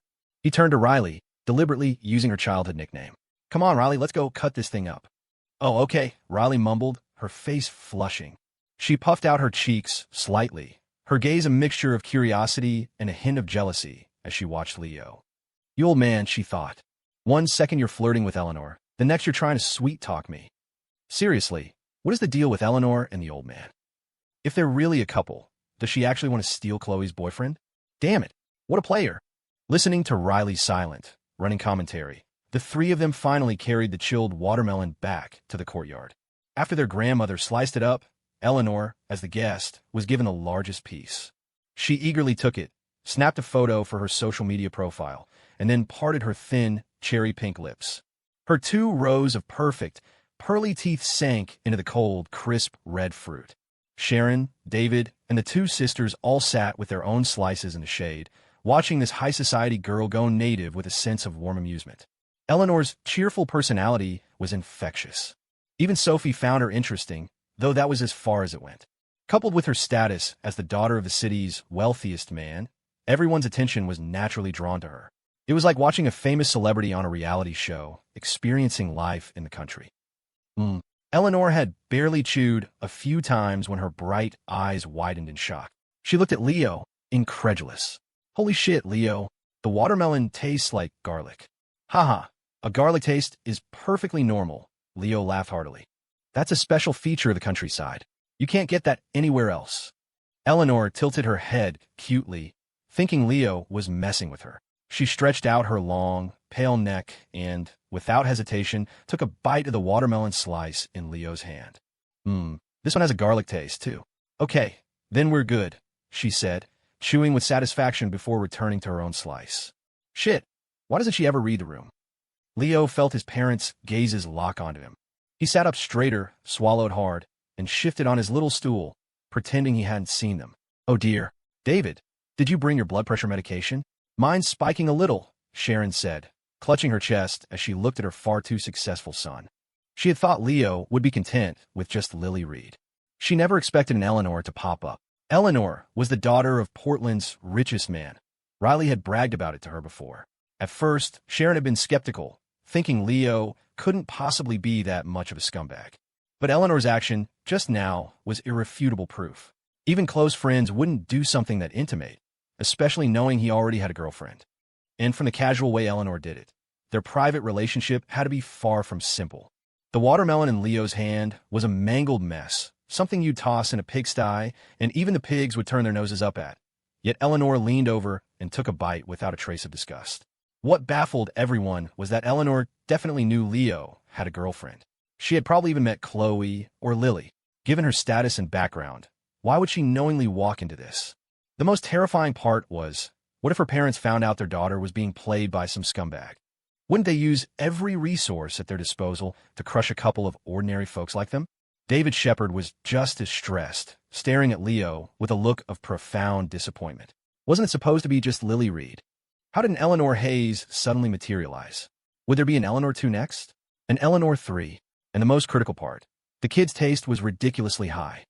It was like he wouldn't even look at a girl unless she was gorgeous.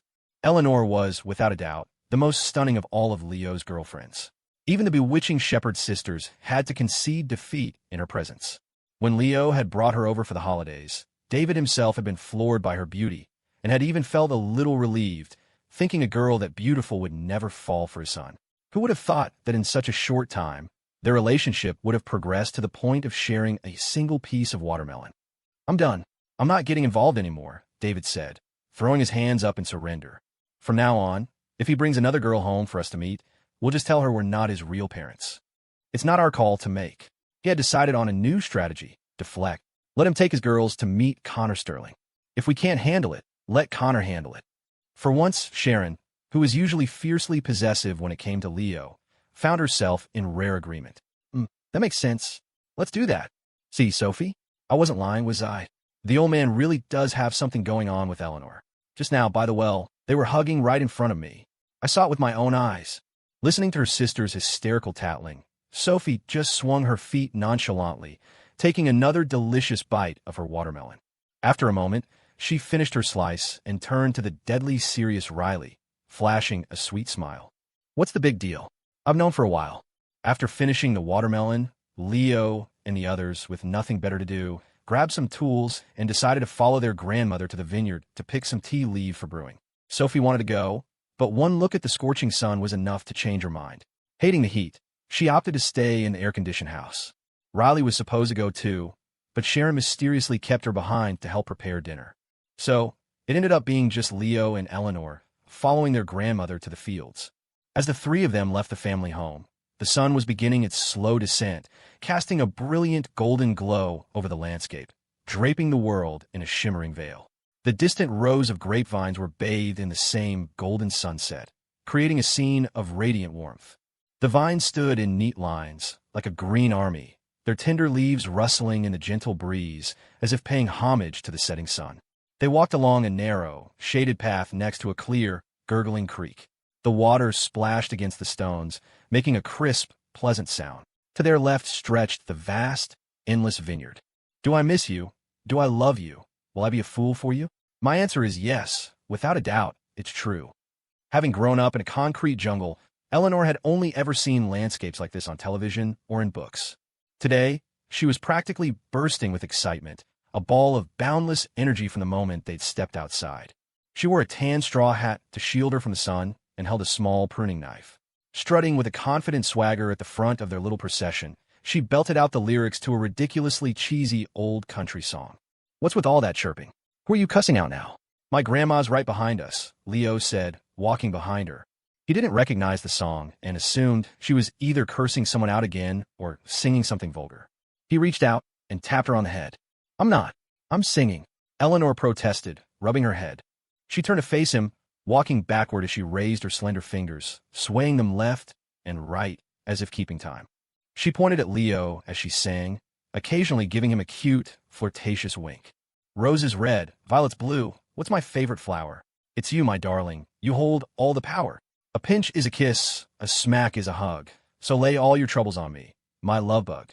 You're the boss of me. I'll do what you say. Just be home on time at the end of the day." Leo finally recognized it as a dated, classic love song, and the lyrics actually seemed to fit their current dynamic perfectly. In Eleanor's eyes, Leo really was her boss. Her own father didn't have as much influence over her. Whatever Leo asked, the little heiress did her best to provide. Of course, the part that best reflected their relationship was, "A pinch is a kiss, a smack is a hug." That was her favorite part. Eleanor had a fantastic voice, so naturally, she sang beautifully. Her pitch and rhythm could rival a professional singer's. Even a cheesy old song sounded uniquely charming coming from her lips. Paired with her cute, lively finger dancing, she was like a living, moving anime wallpaper. When the song ended, she stopped, tilting her head back to show off her slender neck, glistening with a light sheen of sweat. She looked at Leo, waiting for praise. "So, was it good?" As she tilted her head back, the loosely perched straw hat slid down onto her high ponytail behind her. As if by magic, the hat's removal revealed a breathtakingly beautiful face, made even more captivating by the golden light of the setting sun. "You're ridiculous. You sing worse than a pig being slaughtered," Leo scoffed with a smile. He reached out and adjusted the straw hat back on her head, not wanting her delicate, fair skin to get sunburned. "I don't believe you," Eleanor giggled, peeking around him at his grandmother. "Grandma, was my singing good?" The old woman, who had been following them silently, smiled kindly and gave a gentle nod. She had taken a real liking to this cheerful young woman. If this one were my granddaughter-in-law, that would be quite nice, she thought. I wonder what that Chloe girl is like. When my grandson leaves, I'll have to tell him to bring her for a visit next time. Leo. By the time they finished picking leaves and returned home, it was around 6 in the evening. Sharon and Riley had just finished making dinner. After they ate, Leo grabbed the new woven sleeping mat his grandfather had bought and led the sisters and Eleanor up to the roof of the house. "I'll go get the watermelon," Riley announced after spreading out the mat, and she scurried back downstairs. Sophie asked Leo for a lighter and crouched in a corner to light some citronella coils. The countryside night was beautiful, but the mosquitoes were far more numerous than in the city. If you didn't have protection, you'd wake up covered in bites. "Leo, your parents and grandparents kept giving me food all through dinner," Eleanor commented, sitting on a small stool and watching Leo spread out another mat. "They seem a lot more enthusiastic this time than the last. What do you think is going on?" Sophie's ear twitched. She shot a sideways glance at the two of them before slowly standing up and placing a lit coil next to Eleanor's mat. "That's perfectly normal. Our family is just very hospitable. Right, bro?" Yeah. My family's just really friendly," Leo replied without turning around, continuing his work. "Oh, I see." Eleanor breathed a sigh of relief. She had been worried his family had figured out their real relationship. If that happened, the cat would be out of the bag. Thump, thump, thump. A series of rapid footsteps echoed from the stairwell, and Riley reappeared, carrying a large bowl of sliced watermelon. "Here we go, watermelon time. And this time, no garlic taste." The four of them sat cross-legged on Leo's mat, placing the bowl in the center as they ate and chatted. In a lull, Eleanor propped herself up with her hands, leaning back to look at the sky. Countless stars twinkled in the night, like jewels set into a black velvet canvas, emitting a faint, captivating light. She turned to look at the few other houses in the distance, their lights already out, submerged in the tranquility of the summer night. The residents were already asleep, and only the occasional bark of a dog broke the silence. Eleanor squinted slightly, savoring the cool, peaceful feeling she could never experience in the bustling city. Listening to the chorus of insects, Her heart felt exceptionally light. After soaking it all in for a moment, she quietly turned her gaze to the man who had brought all of this to her, a blissful, contented smile spreading across her face. "This is so nice," she whispered. "I wish it could stay like this forever." Under the glow of a single work light, they sat on the cool woven mats, feeling the gentle night breeze and enjoying a moment of peace and comfort, chatting about anything and everything. Well now, still chatting? Not asleep yet. Just then, Sharon appeared at the top of the stairs in her pajamas, fanning herself with a woven fan. With the exception of Eleanor, Leo and the sisters felt a collective wave of annoyance. Sharon's arrival felt like a buzzkill. It was a universal experience.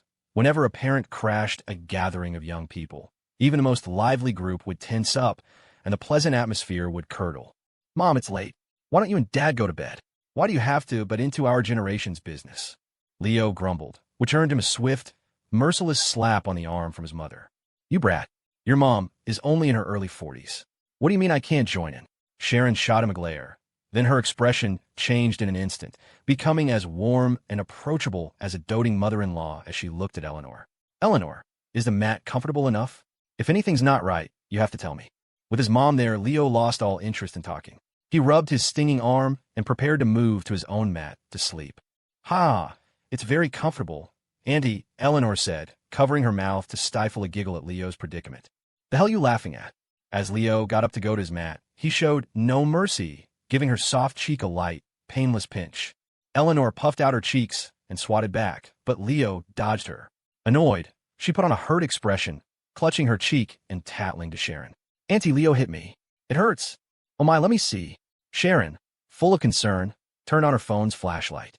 Though there wasn't a mark, she raised her voice and scolded. "Leo, are you even a man? Hitting a girl?" "I'm not a man. I'm a Walmart shopping bag. Don't you dare define my gender, okay?" Leo retorted cheekily. Just as Sharon was about to continue her tirade, Eleanor burst out laughing again. Having spent years abroad, Eleanor was familiar with the meme and got the joke immediately. Eleanor's ability to switch from wanting to cry to wanting to laugh left Sharon a bit stunned. She thought to herself, so this is what a rich family's daughter is like. Not at all what I imagined. With Sharon present, the sisters also lost their desire to chat.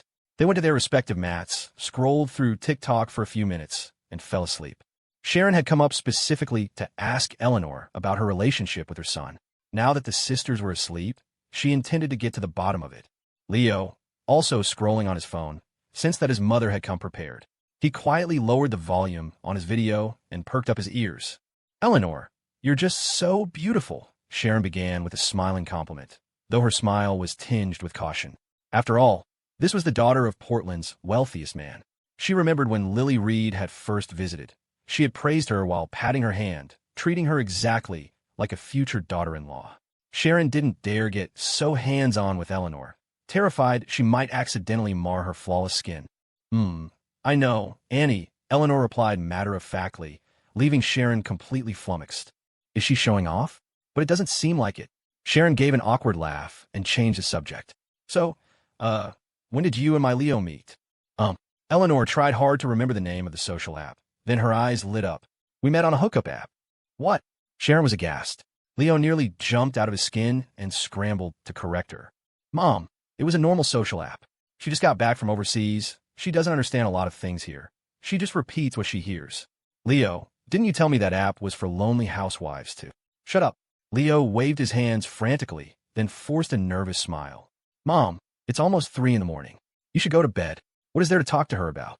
"You go to sleep," Sharon said, shooting Leo a look. From their exchange, she could tell that her son had a surprising amount of authority over Eleanor. Logically, if Eleanor's father had helped Leo so much, Eleanor should be the more assertive one. Why was she acting like such a meek, submissive little thing? Coupled with Leo's desperate attempt to cover something up, Sharon was more certain than ever that their relationship was not simple. "It was a social app, right?" Sharon smiled kindly. "I'm not some old fossil. I know what you young people are into." "Eleanor," Sharon said, her gaze fixed on the girl as she asked the most crucial question. "You know that Leo has a girlfriend, don't you?" "I know.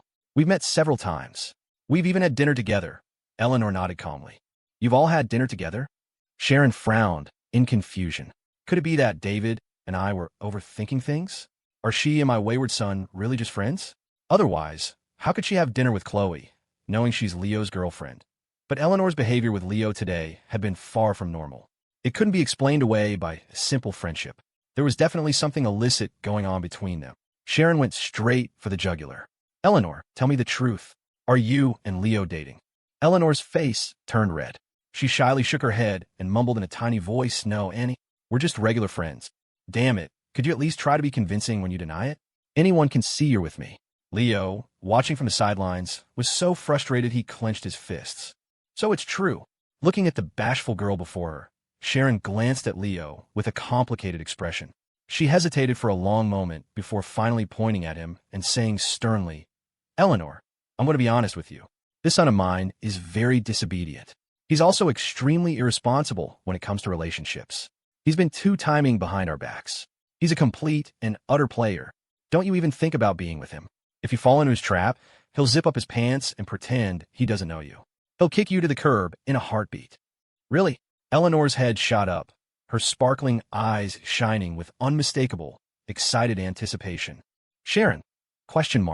Sharon was completely bewildered by Eleanor's eager and excited expression. She wasn't some out-of-touch, traditional woman. On the contrary, she frequently browsed TikTok, kept up with modern internet culture, and understood many of the memes popular with young people. But she had never encountered a girl who enjoyed being mistreated by a boy, let alone one who seemed happy to be the other woman. This rather niche community was simply too far removed from her world as a relatively traditional housewife. All she could think was that kids these days were getting into stranger and stranger things. Oh no, did Mom figure something out? Leo swallowed nervously. If she found out he was the one who had molded Eleanor into this deviant, he would face both mental and physical torment. His parents would forever look at him through a twisted lens. What is going on with Eleanor? She still likes the old man, even though he has a girlfriend, and from the sound of it, she seems pretty excited about it. So that's it. Now I get why she doesn't care at all that Leo has a girlfriend. She's into the BDSM scene. Shit, those two aren't asleep. Hearing their unexpected inner thoughts, Leo shot a contemptuous look at the two sisters who were pretending to be asleep on their sides. No wonder they had been so quiet and cooperative tonight. They had planned to be spies all along. To prevent Sharon from overthinking, Leo frantically signaled to Eleanor with his eyes. Annie, what I mean is there's really nothing going on between me and Leo. We're just ordinary friends, Eleanor said, staring blankly at Leo for a moment before the light bulb went on. I'm just happy for him for having two girlfriends, really. Leo almost coughed up a lungful of blood. Her explanation was worse than no explanation at all. The two eavesdropping sisters were equally stunned. Is this girl really a genius who got a 1600 on her SATs? How can she speak without thinking? What is Eleanor thinking? I need to find a chance to ask her. Sharon looked at Eleanor, who was trying so hard to clarify her relationship with Leo, and sighed with a torrent of conflicting emotions. Of course, she saw Leo signaling her from behind. Eleanor's words were probably prompted by him. What she was curious about now was, were all rich kids like this? High IQ, but with the emotional intelligence of a middle schooler? All right, I won't disturb your rest. Get some sleep, Sharon said with a helpless smile, turning to walk back towards the stairs. She didn't know how to resolve this situation. No matter what she asked, Eleanor insisted they were just friends and that she was perfectly willing to be her son's mistress. What could she do? For now, Sharon just hoped things wouldn't escalate. If they accidentally created a life, there would be no turning back. As she passed by Leo, she looked at his deceptively innocent face with complex emotions. I really don't want to deal with this anymore. I seriously want to call Connor Sterling right now and have him come pick up this wayward child. Leo, seriously, Mom? Even if I'm not your biological son, you still raised me for over a decade. You're just going to give me away like that. After Sharon went downstairs, Eleanor eagerly scrambled over to Leo's mat to take credit. Leo, how did I do just now? Oh, thank you so much, Leo said, collapsing onto the mat on the verge of tears. You successfully extinguished the last lingering spark of maternal love in my mother's heart. Eleanor nodded with a pleased, self-satisfied smile. You're welcome. It's what I ought to do.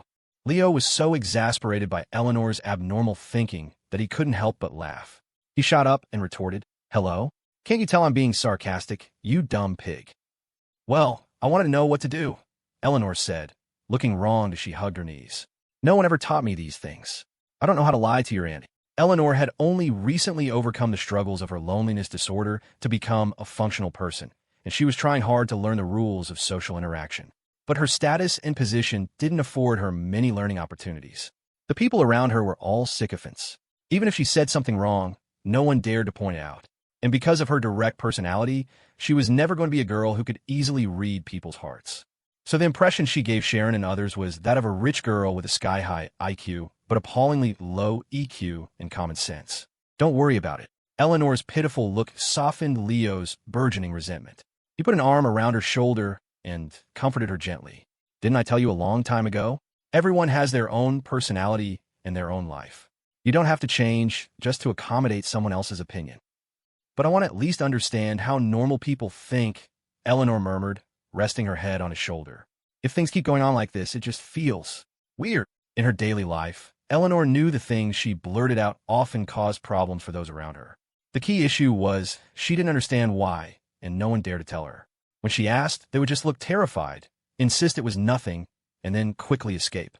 Stuck in this logical loop, her EQ and way of thinking were destined to remain stagnant. In a way, she was like the old Leo, often saying things that were completely out of tune with the atmosphere. She needed someone to teach her. One, it's fine. Your dad is rich. You're beautiful. Why bother learning this stuff? Just live in the moment. Not recommended too. If you really want to change, I'll start teaching you tomorrow. It doesn't hurt to be a little smarter, and your parents would probably be happy about it too. Strongly recommended 3. I don't think so. I think you understand me perfectly. When I pat your head, you know to kneel. When I pat your waist, you know to turn over. Recommended. Whoa. Option 3 isn't strongly recommended this time. Leo thought to himself. After a moment's hesitation, he nuzzled his face into Eleanor's fragrant hair. If you really want to change, I'll start teaching you tomorrow. It doesn't hurt to be a little smarter, and your parents would probably be happy about it too. Really? Eleanor lifted her beautiful face, her eyes full of hope. Why would I lie to you? Leo gently poked her soft, fair cheek. Besides, he added, his voice dropping to a low murmur, I think you understand me perfectly. When I pat your head, you know to kneel. When I pat your waist, you know to turn over. You're actually pretty smart, you just haven't realized it. Eleanor's face flushed red, and she turned her head away with a pout. I don't want to only be smart in that way. Truthfully, more than her way of thinking or her emotional intelligence, Leo found Eleanor's sense of shame to be the most peculiar thing about her. For instance, that day at her house, no matter how absurd his commands were, she never felt shy or embarrassed. Instead, she was obedient and eager to please him. Yet now, this girl who played harder than she looked was blushing crimson from a slightly suggestive tease. Leo wondered, could she have multiple personalities? One that controls her EQ and thoughts, and another that governs her desires and sense of shame. Leo, I don't know why, but I'm suddenly in the mood, Eleanor whispered as he was lost in thought, tilting her head back to look at him, her breath like orchids. You in? It's been a while. You two have already done it. Damn you, Eleanor, no. This isn't the Eleanor I know. Hey, stop ruining the mood, Leo whispered back nervously, refusing her. It would be one thing if they were alone, but the sisters were right there, pretending to be asleep. There was no way he could put on a live show. No, you promised me. Eleanor shifted, sitting on his lap and lowering her head, her hands urgently fumbling for his belt buckle. If you don't satisfy me, I'm going to make a scene. You're the one who broke your promise. Don't. Leo grabbed her hands, a sudden realization dawning on him. We don't have any. You know, at my house. Can you just stop? I brought them. Eleanor reminded him seriously. I bought a ton before we came. No, you. Leo was on the verge of tears. Seeing that she was about to act out, and completely unable to resist her persistence, he finally caved. Back to the room, okay? We'll go back to a room. Not here. I'm begging you. His grandfather had prepared a few rooms for them before they arrived. Leo wouldn't dare do anything in front of the sisters. Most importantly, the girls had already rolled over to face them. They were probably peeking through slitted eyes. Then let's go. Eleanor stood up, pulling up her pants and hurrying him along. Damn it, you're unbelievable. Leo cursed under his breath, rolling up the mat from the floor. Mortified, he glanced at the two sleeping fakers, then quickly led Eleanor away from the rooftop, his heart pounding. Once their footsteps faded down the stairwell, the two sisters finally snapped out of their shock. So that's the kind of girl Eleanor is. Riley hugged her pillow and turned her back, the stunning scene from moments before replaying in her mind. She simply couldn't reconcile the cheerful, bubbly Eleanor she knew with the desperate, needy girl from just now. Forget it. I'm going inside to sleep. Tossing and turning, unable to fall asleep, Riley rolled up her mat with a heavy heart, deciding to go back to her room. As she was about to head for the stairs, she happened to notice her sister curled up, trembling, letting out soft, whimpering sounds as if in pain. "Sophie, what's wrong?" The words of concern died on her lips as she was frozen by the sight before her.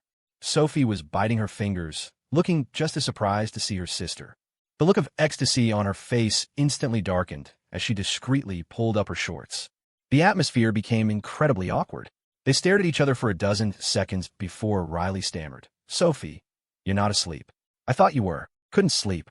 "Mosquitoes," Sophie said quietly, watching her sister. Then she broke into a serene smile, as if nothing had happened, even making a show of scratching her fair skin. "Yeah, me too. The mosquitoes are why I was going back inside." "Well, I'll go now." Riley gave a fawning smile and scrambled towards the stairs. "Sis," Sophie said suddenly, stopping the flustered Riley in her tracks. What is it?" Riley turned back, a sheepish grin on her face.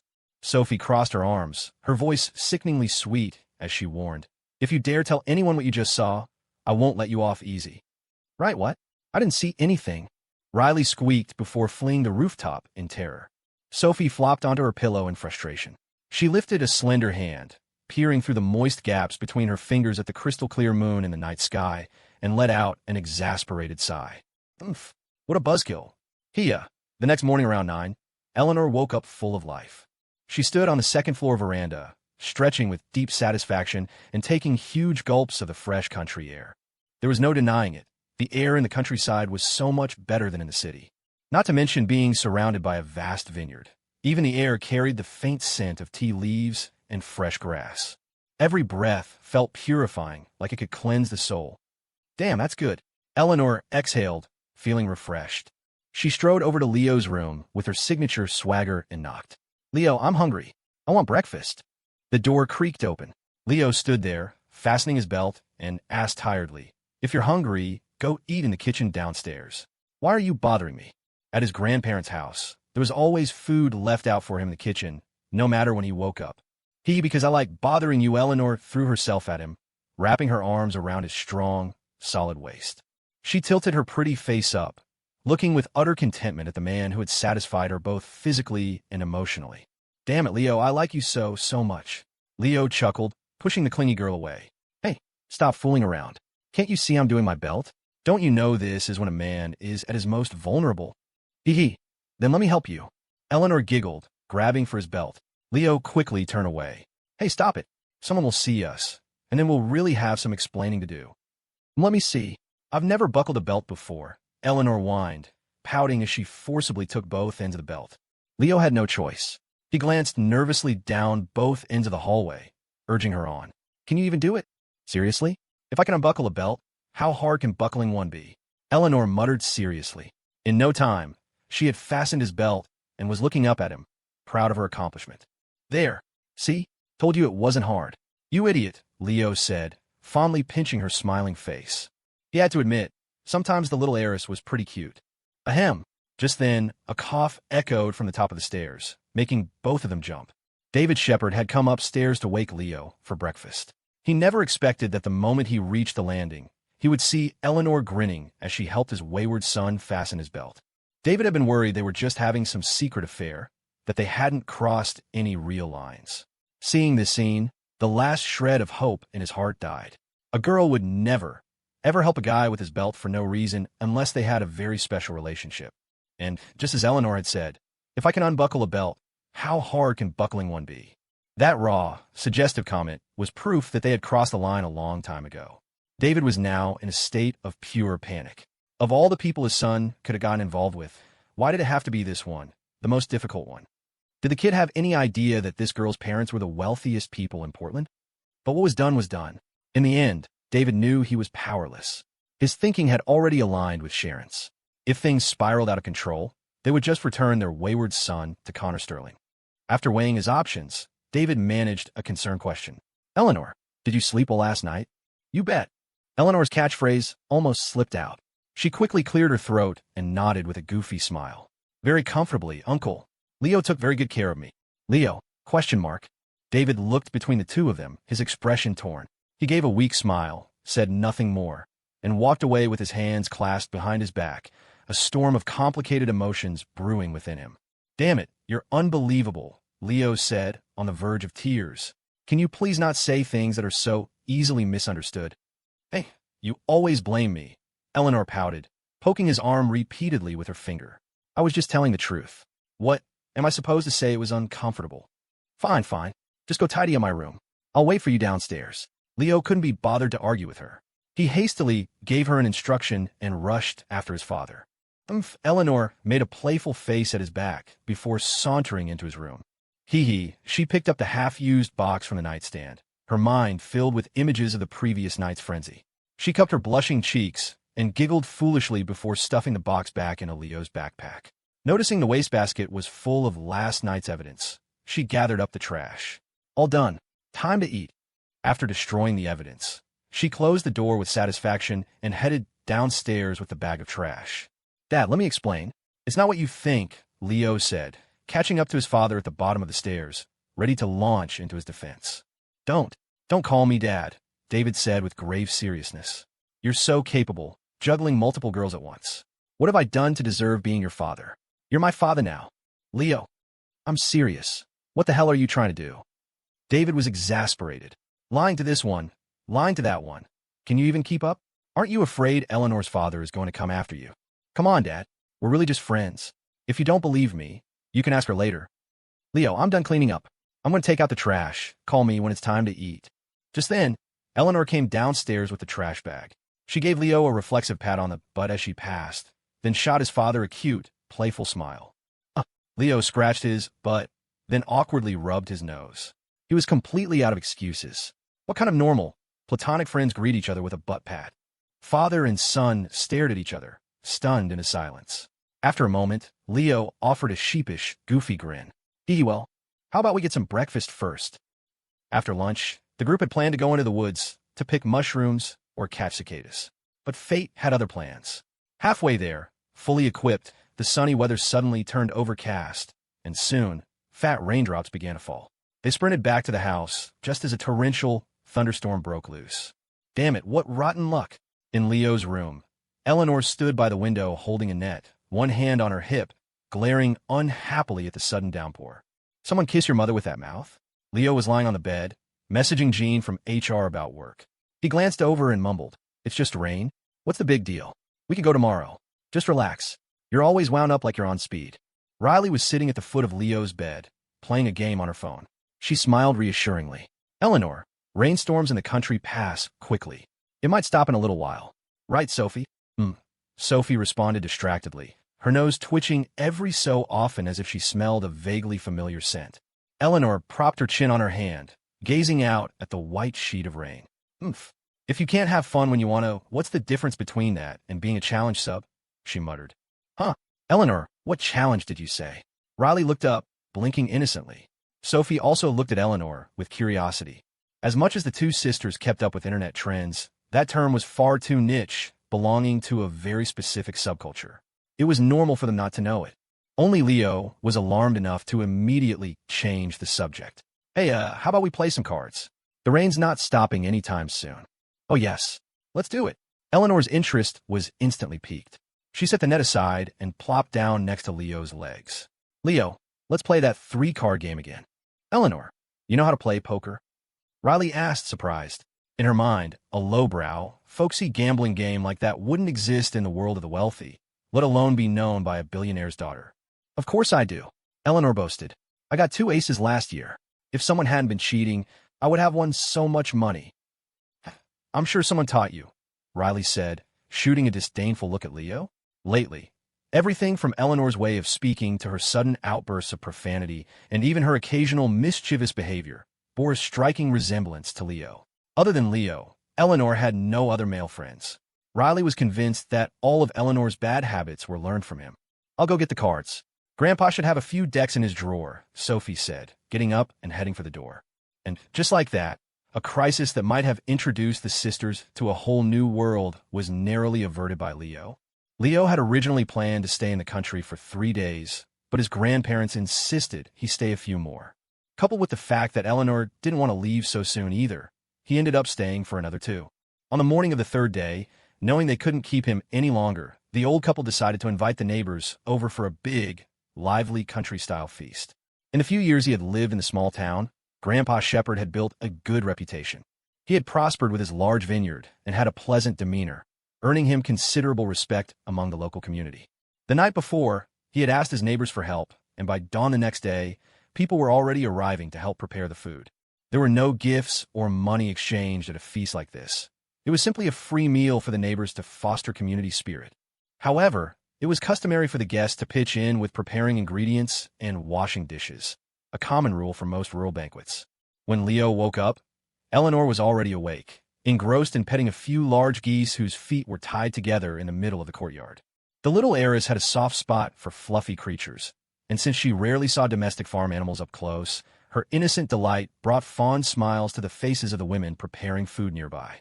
When she spotted Leo on the second-floor veranda, she picked up a fat goose and grinned at him in greeting. Her expression changed in an instant when a man smilingly took the goose from her, gripped its neck with one hand, and swiftly slit its throat to drain the blood before dunking it in hot water for plucking. Eleanor froze, her face a mask of shock and hurt as she looked at Leo, her expression screaming, "Geese are so cute.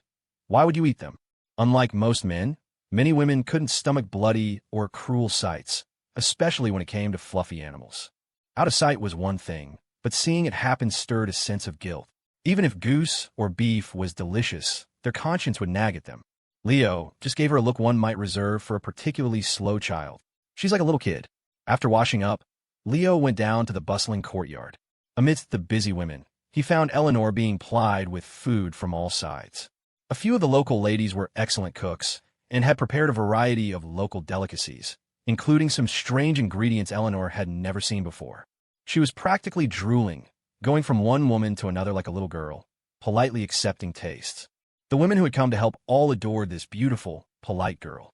Since Grandpa Shepherd and his wife hadn't formally introduced her and were vague when asked, everyone assumed she was their grandson's fiancée, brought home to the countryside. As a result, they enthusiastically fed her. In no time, Eleanor's mouth was greasy and her stomach was visibly full. Leo came up behind her. She was sitting next to one of the women, eagerly watching a pot of steaming soup dumplings. The moment the steamer lid was lifted, Eleanor immediately held out her bowl, and the woman, understanding completely, loaded it with several dumplings, smilingly telling her to come back for more. While this might disrupt the serving order later, who cared? This was the hostess's future granddaughter-in-law, and she was far more important than any other guest. "Looks like you won't need to eat later," Leo said, hands on his hips, teasing the women. "Auntie, she ate the most. Make her stay and do the dishes." "Nonsense. Who would make their girlfriend stay and wash dishes? Your grandpa would scold us to death." The women laughed heartily, while also sizing up the much-changed Leo. Leo had come to visit his grandparents every year, so the neighbors had all seen their tall grandson before. Some had practically watched him grow up. But in the last couple of years, he seemed to have changed dramatically. In previous years, he would disappear into his room and only emerge for meals, barely interacting with anyone and speaking timidly. Now, not only had he become more handsome and charismatic, but his personality had opened up, and he no longer mumbled shyly when talking to his elders. Everyone attributed it to the difference between city and country life. The city had transformed the once blushing boy. Of course, what impressed the neighbors most was his professional success. This young man was a hugely famous director, a viral sensation, earning billions a month with his own film company. If he hadn't brought Eleanor back with him twice now, there would have been a line of matchmakers at the door. Leo was surprised that they had all mistaken Eleanor for his girlfriend, especially since he hadn't said a thing. But he was past the point of caring. Since his own parents knew the whole story, there was no use explaining. He just smiled and didn't say anything, which they took as confirmation. "Here, Leo, this is delicious." Eleanor, apparently pleased with his silent consent, picked up a steaming soup dumpling with her chopsticks and held it to his lips. Leo didn't refuse. In front of all the women, he took the dumpling she offered, then gave the cook a thumbs up.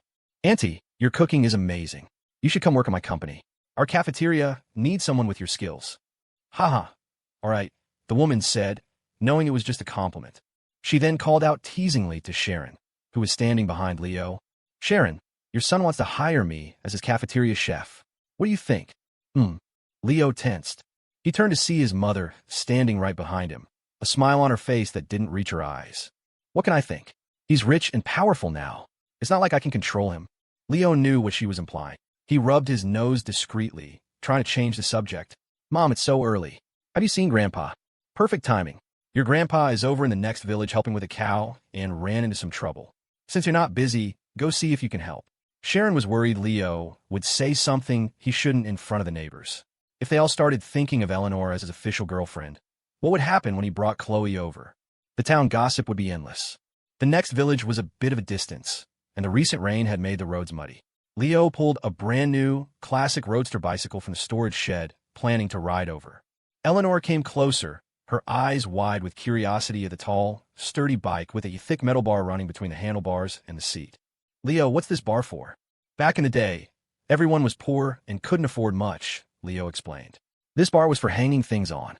Oh, I see. Eleanor nodded thoughtfully.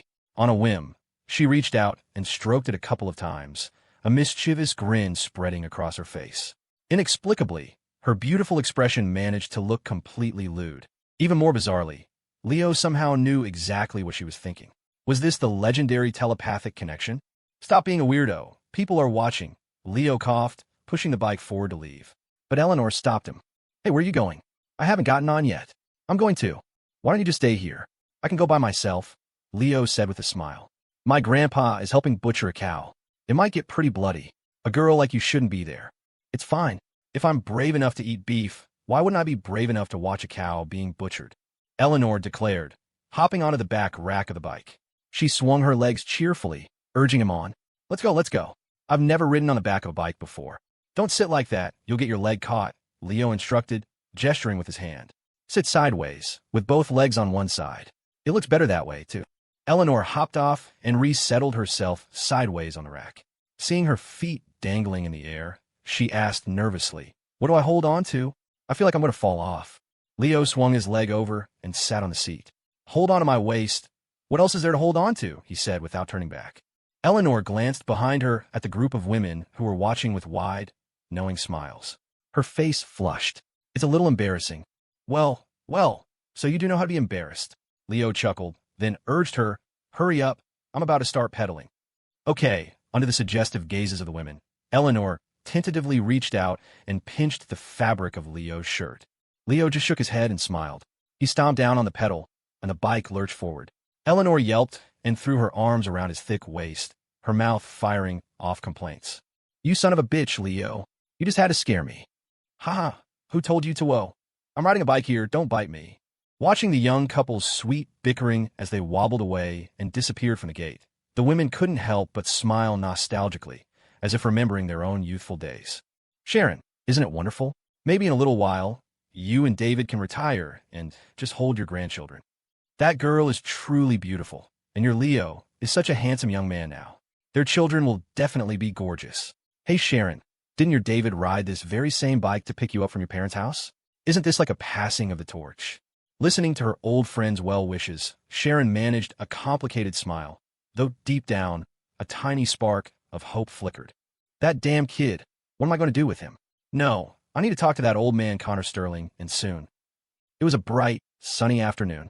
The sky was as blue as a sapphire, dotted with clouds as white as snow. A gentle breeze caressed their faces, bringing a refreshing coolness. Leo pedaled the old but sturdy roadster, with Eleanor on the back, slowly making their way along a narrow, rugged country path. Eleanor, sitting on the back rack, wore a simple white sundress that billowed in the wind like a blooming flower. Her long hair cascaded over her shoulders, occasionally brushing against Leo's back. Her face was lit with a radiant smile, her eyes sparkling with excitement. The wheels crunched over the gravel path. On either side were lush, green rice paddies, the heavy heads of grain bowing low, a sea of gold exuding a rich, earthy fragrance. In the distance, rolling hills were covered in verdant trees. They passed fields where chickens, ducks, and geese foraged at the edges, their cheerful chirping filling the air. When they came across a few napping farm dogs, Eleanor couldn't resist calling out to them, which sent a large yellow dog barking and chasing after them. The scare made Leo stand up on the pedals to go faster, while Eleanor shrieked with a mixture of fear and laughter behind him. When she saw farmers working in the fields, she would wave and call out a hearty hello. The farmers would look up and smile kindly at the young couple. Having grown up in a concrete jungle, this was Eleanor's first time truly experiencing the beauty of nature and the tranquility of rural life. Her spirits soared. She reached her hands out to feel the wind, closed her eyes to listen to the bird song, and completely immersed herself in the beautiful moment. Damn it, Leo, I've decided. Eleanor opened her eyes, her expression serious. I'm going to buy a house here and live here in the future. Sounds good to me, Leo said, knowing she was speaking from the heart. He played along, painting a picture for her. In a few years, I'll buy a piece of land just like this and build a big house for you. Yes, yes, I'll be waiting. Eleanor didn't lack for money or land. Her father probably owned a dozen properties just like the one Leo was describing. But no girl could refuse a promise like that, a shared dream for the future. When a guy steps up and does something a woman can totally handle on her own, she's going to feel extra special. Why are most women so susceptible to surprises and promises from men? It's simple. Women crave that sense of ceremony. It's why they care so much about holidays and always want to celebrate with their boyfriends. Whether the promise is fulfilled is secondary. As long as the formula is right, a woman will rarely be indifferent. Of course, the formula for a simp is a different story. No matter how much they give, the girl will feel it's what she's owed. And any girl who feels entitled like that isn't a great person either, since they're the type to demand a gift even on Memorial Day. Leo rode the roadster with Eleanor to a small courtyard in front of the house. After parking the bike by the gate, he pushed open the wooden door and walked in. Grandpa, not done yet? Leo smiled, walking up to his grandfather.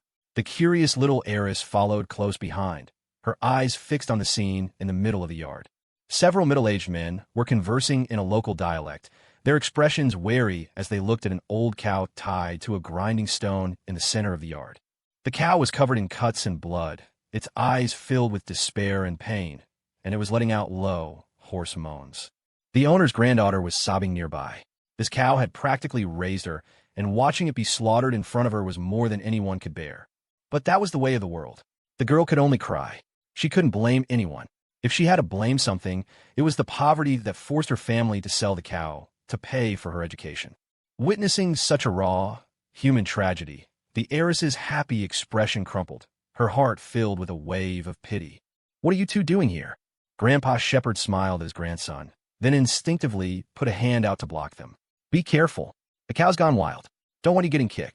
This cow had been with the family for years. After the parents died in an accident, the burden of labor fell on the two elderly grandparents. For years, they had relied on this cow to haul goods and earn a meager living.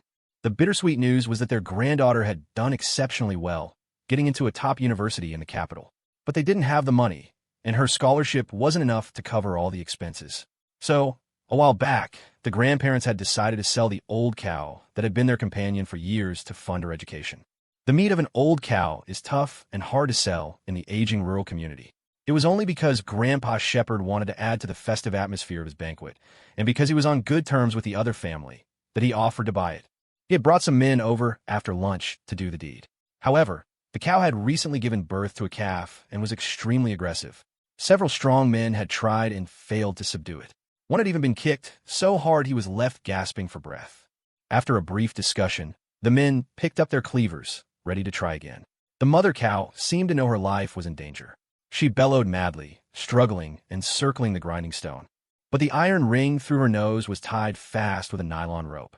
After a few moments of struggle, she let out a heart-wrenching roar of pain.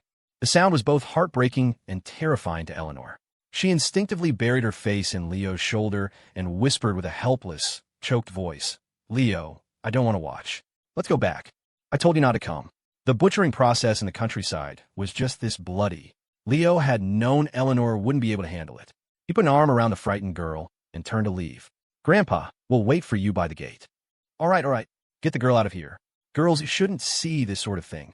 Grandpa Shepherd smiled, then turned to the cow's owner. "Go bring the calf over and tie it next to its mother. She'll calm down then." "Why?" Eleanor couldn't help but ask. Leo and his grandfather just smiled without explaining. They were both smart enough to know that if they told her why, the little heiress would be even more upset. But one of the men sharpening his cleaver explained with a grin, "The mother's worried we'll harm the calf too, so she'll let us kill her, thinking we'll spare the little one." After explaining, the man hefted his cleaver and walked forward. Eleanor, standing by the gate, saw the owner lead a stumbling little calf out and tie it beside its mother without a second thought. The mother cow licked her calf a few times. The frenzy in her eyes vanished instantly, replaced by a look of resigned acceptance and relief. Her gaze was calm as she watched the men with cleavers approach. Wait, Eleanor couldn't hold back any longer. She broke free from Leo's grasp and ran in front of the two cows, spreading her arms wide, her eyes red. Don't kill them. The butchers were startled. Hey, whose girl is this? Get back here, the cow will go crazy again, one of them shouted in alarm. Leo was just as shocked. He rushed to her side and grabbed her hand. Come on, get out of here. The cow could gore you. Grandpa, please, can we not kill them? Eleanor begged, her eyes red and tearful as she looked at Grandpa Shepherd. I already ate, I'm full. I don't even like beef. Please, Grandpa. Okay. We won't kill them. We won't, Grandpa Shepherd said, both startled and flattered by her pleas. He agreed immediately. We can't do that, Mr. Shepherd, the owner protested. We're halfway through. How can we stop now? We agreed on $2,500 for the cow. My granddaughter is waiting for that money for college. $2,500? Eleanor was shocked by the low price. She couldn't believe an entire cow was worth so little. I'll pay for it, she declared, looking at the owner with a mixture of anger and tears. And I want the little one too. Sir, $5,000. We'll take both cows, Leo sighed, a mix of frustration and fondness on his face as he pulled Eleanor away from the cow. He knew she couldn't stand the owner selling out the old cow for what seemed like so little money.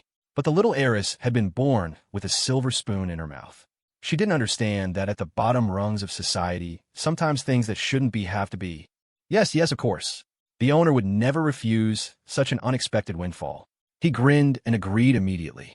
The butchers watched this scene unfold with a sense of bemused curiosity, thinking how dramatic and sentimental rich people were. A person's class and perspective shapes their view of the world. Why they killed so many cows? Because they were poor. If everyone were as rich as this little heiress, who would do such hard, grim work? I told you not to come, Leo said after paying. He looked at the mother and calf in the middle of the yard. What are you going to do with them? Keep them in my grandpa's place? Or let the owner raise them? Neither, Eleanor said stubbornly. I'm taking them back to Willow Creek. I'll raise them myself. Now. After buying the two cows, Leo had his grandfather ride the roadster back home, while he and Eleanor led the mother and calf down the same rugged path they had come on. The two animals seemed to have a certain wisdom. They appeared to know that Eleanor was their savior. When she led them away from their original home, they didn't hesitate at all. The sun was setting, painting the sky in shades of orange and red, and the entire countryside was steeped in a profound tranquility. Eleanor was quiet for most of the walk, her pretty face clouded with melancholy. She kept looking back at the injured mother cow Leo was leading, then at the stumbling little calf. The stark reality of the day's events had shaken the simple, beautiful worldview of a girl who had never known hardship. Selling a cow for a child's education was a painfully normal occurrence for people at the bottom, and no one would willingly sell an animal they had raised for over a decade unless they had no other choice. But this reality was a shock to Eleanor's system. In truth, no one was at fault today. It was simply a clash of different life experiences. Leo, was I being over the top? Eleanor asked, her voice laced with complicated emotions and a hint of self-reproach. I feel like I was being really dramatic. 1. You bleeding heart types. If the apocalypse comes, I'm killing you first. I'm not kidding. Not recommended 2. It was a little over the top. When you ran up to the cow without a word, you scared the hell out of me. Strongly recommended 3. You scared the hell out of me. I thought you were having another episode, and we're about to get yourself trampled by a cow. Not recommended option 2 analysis. Answer the question indirectly by focusing on concern for her safety, subtly emphasizing how much you care. It was a little over the top, Leo said with a serious tone. Damn it, when you ran up to that cow without a word, you scared the hell out of me. Getting gored by a cow was no joke. If anything had happened to Eleanor, Harrison Hayes would have made sure Leo was buried right alongside that animal. I'm sorry, Eleanor said, looking a little stunned. Then she smiled awkwardly and mumbled, I just didn't want them to kill her in such a despicable way. Leo cut straight to the point. You mean kill but don't torture, right? Exactly, Eleanor said earnestly. I love eating beef, and I can accept humane slaughter, but using the calf to threaten the mother. That was just too low. Eleanor wasn't a naive saint. Seeing the butchering in person had simply triggered a flood of compassion. Most people have that kind of reaction, especially kind-hearted women.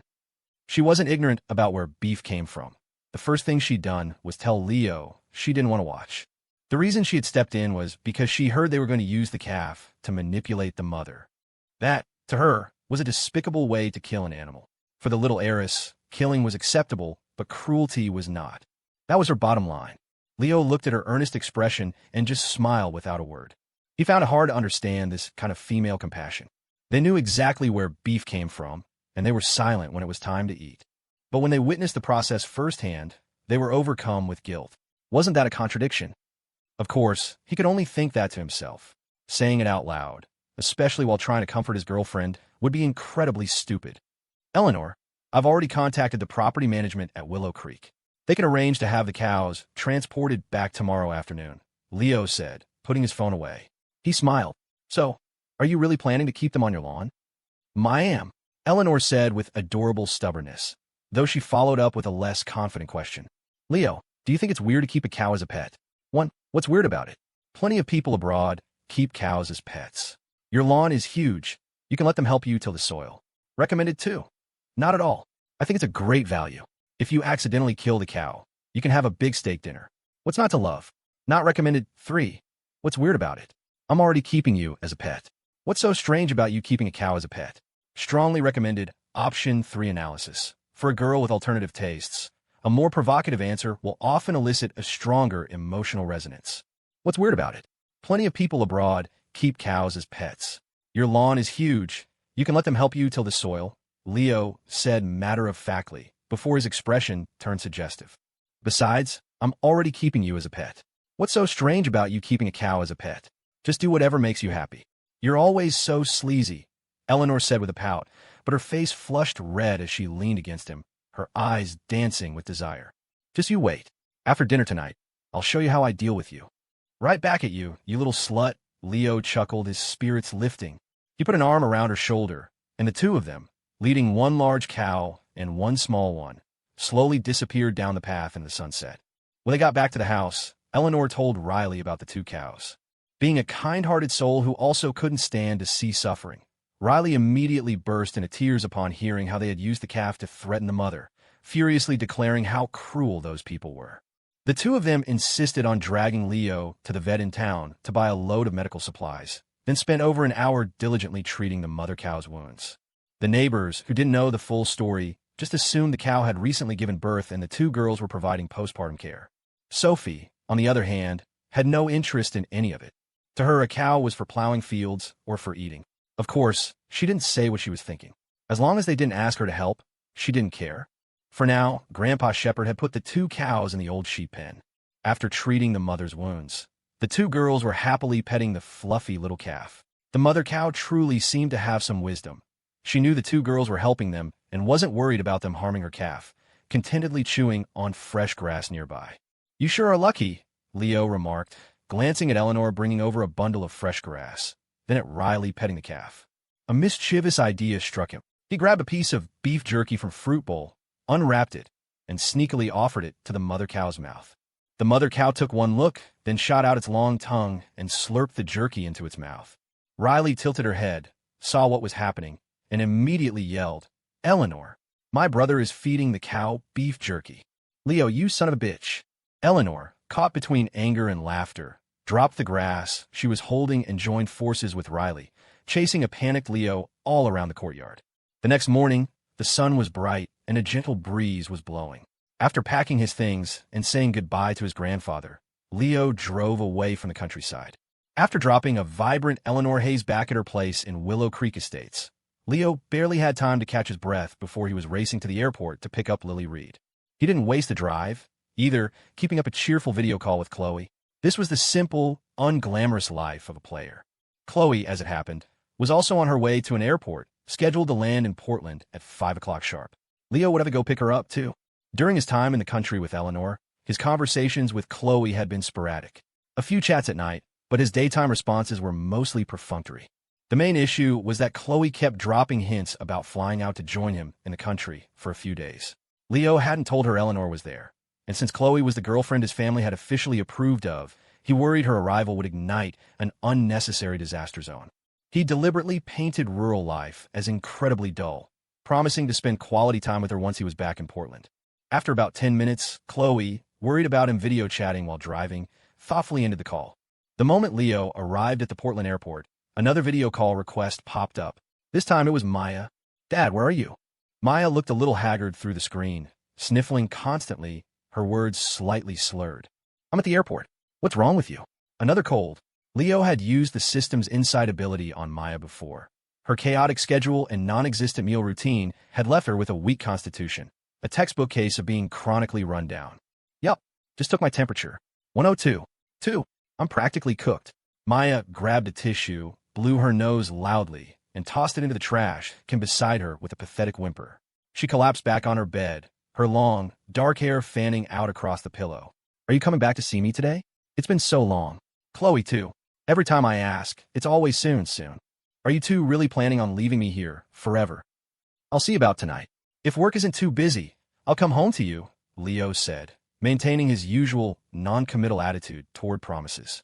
He added a dose of scolding concern. You need to eat less junk food. The weather's great. You should go for a walk. Get some sun, kill some germs. While he and Chloe were away, Maya had been living alone at Timeless Impressions, blasting the AC, playing video games all day, and surviving on takeout and snacks. It was a miracle she wasn't sick more often. It's so hot outside. I don't want to go out, Maya whined, rolling over onto her stomach on the soft bed. She kicked her bare feet in the air, her expectant eyes framed by delicate brows. Dad, please come back tonight. Chloe said she's flying in this afternoon, but has to go see relatives. What the hell? Seriously?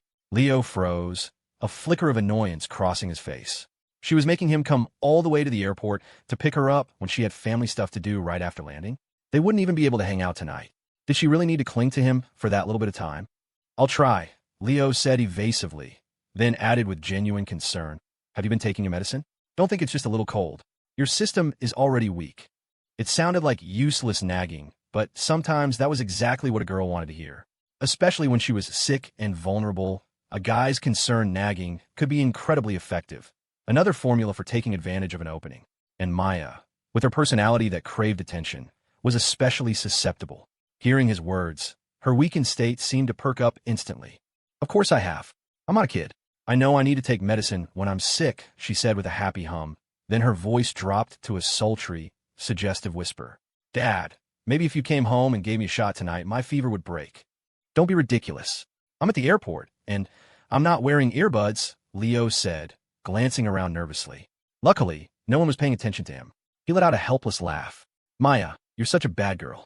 Maya turned onto her side, propping her phone on the pillow next to her.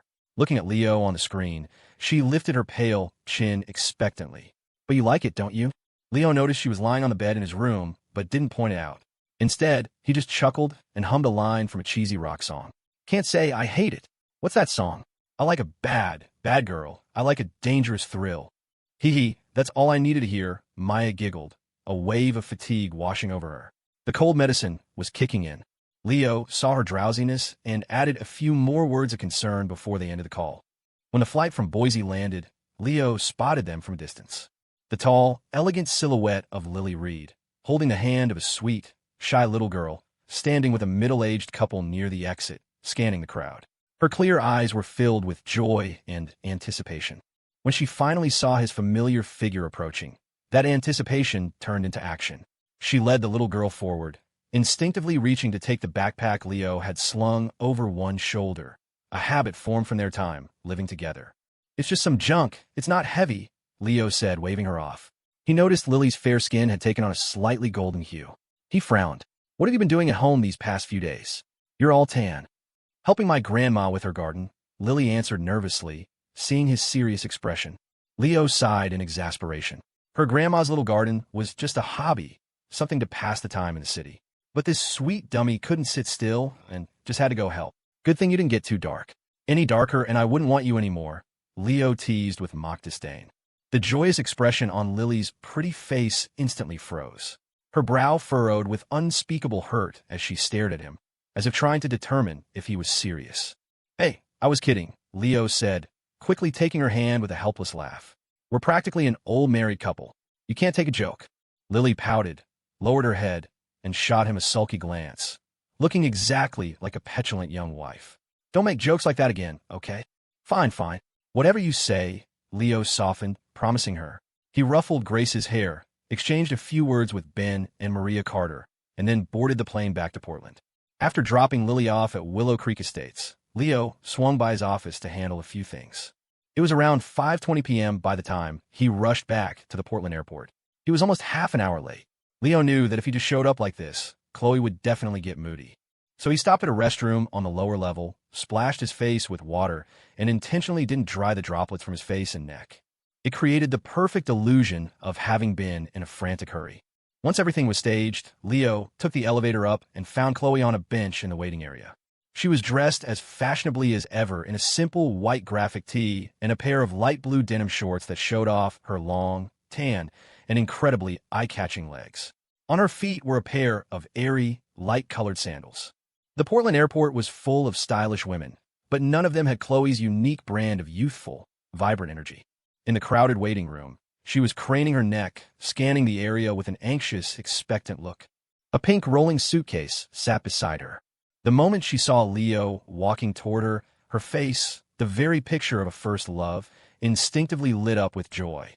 But then, remembering he was 20 minutes late, that happy smile was immediately replaced by a pouting, willful pride. She just sat there, lips pursed, watching him approach. "I'm sorry I'm late. Things at the office got crazy," Leo said, panting for effect, reflexively wiping away the beads of water on his forehead that were already starting to dry in the air conditioning. Chloe had a litany of complaints ready on the tip of her tongue, but seeing Leo's slightly disheveled state and glancing at the blistering sun outside the window, she silently swallowed them. Instead, she pulled a pack of tissues from her white shoulder bag and handed them to him, her tone a mix of concern and complaint. "I wasn't rushing you. Why were you in such a hurry?" Leo breathed a sigh of relief. He grabbed the handle of her suitcase and launched into his well-practiced sweet talk. "It's been a while, and I missed you. Absence makes the heart grow fonder, right?" "TCH. I don't believe you," Chloe said, but she was practically floating. She stood up, took her boyfriend's broad hand, and broke into a sweet smile. This was the nature of so many modern women. They loved seeing their boyfriends care about them, but they also felt bad about the physical or financial effort it took, so they'd bury that concern under a layer of pride. Chloe was a perfect example. Seeing Leo show up all sweaty, her heart ached for him.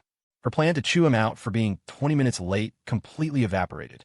But her proud nature wouldn't let her admit how much she cared. That would only come out in her actions later, unintentionally. "What's for dinner tonight? It's so hot. Let's get seafood," Chloe said.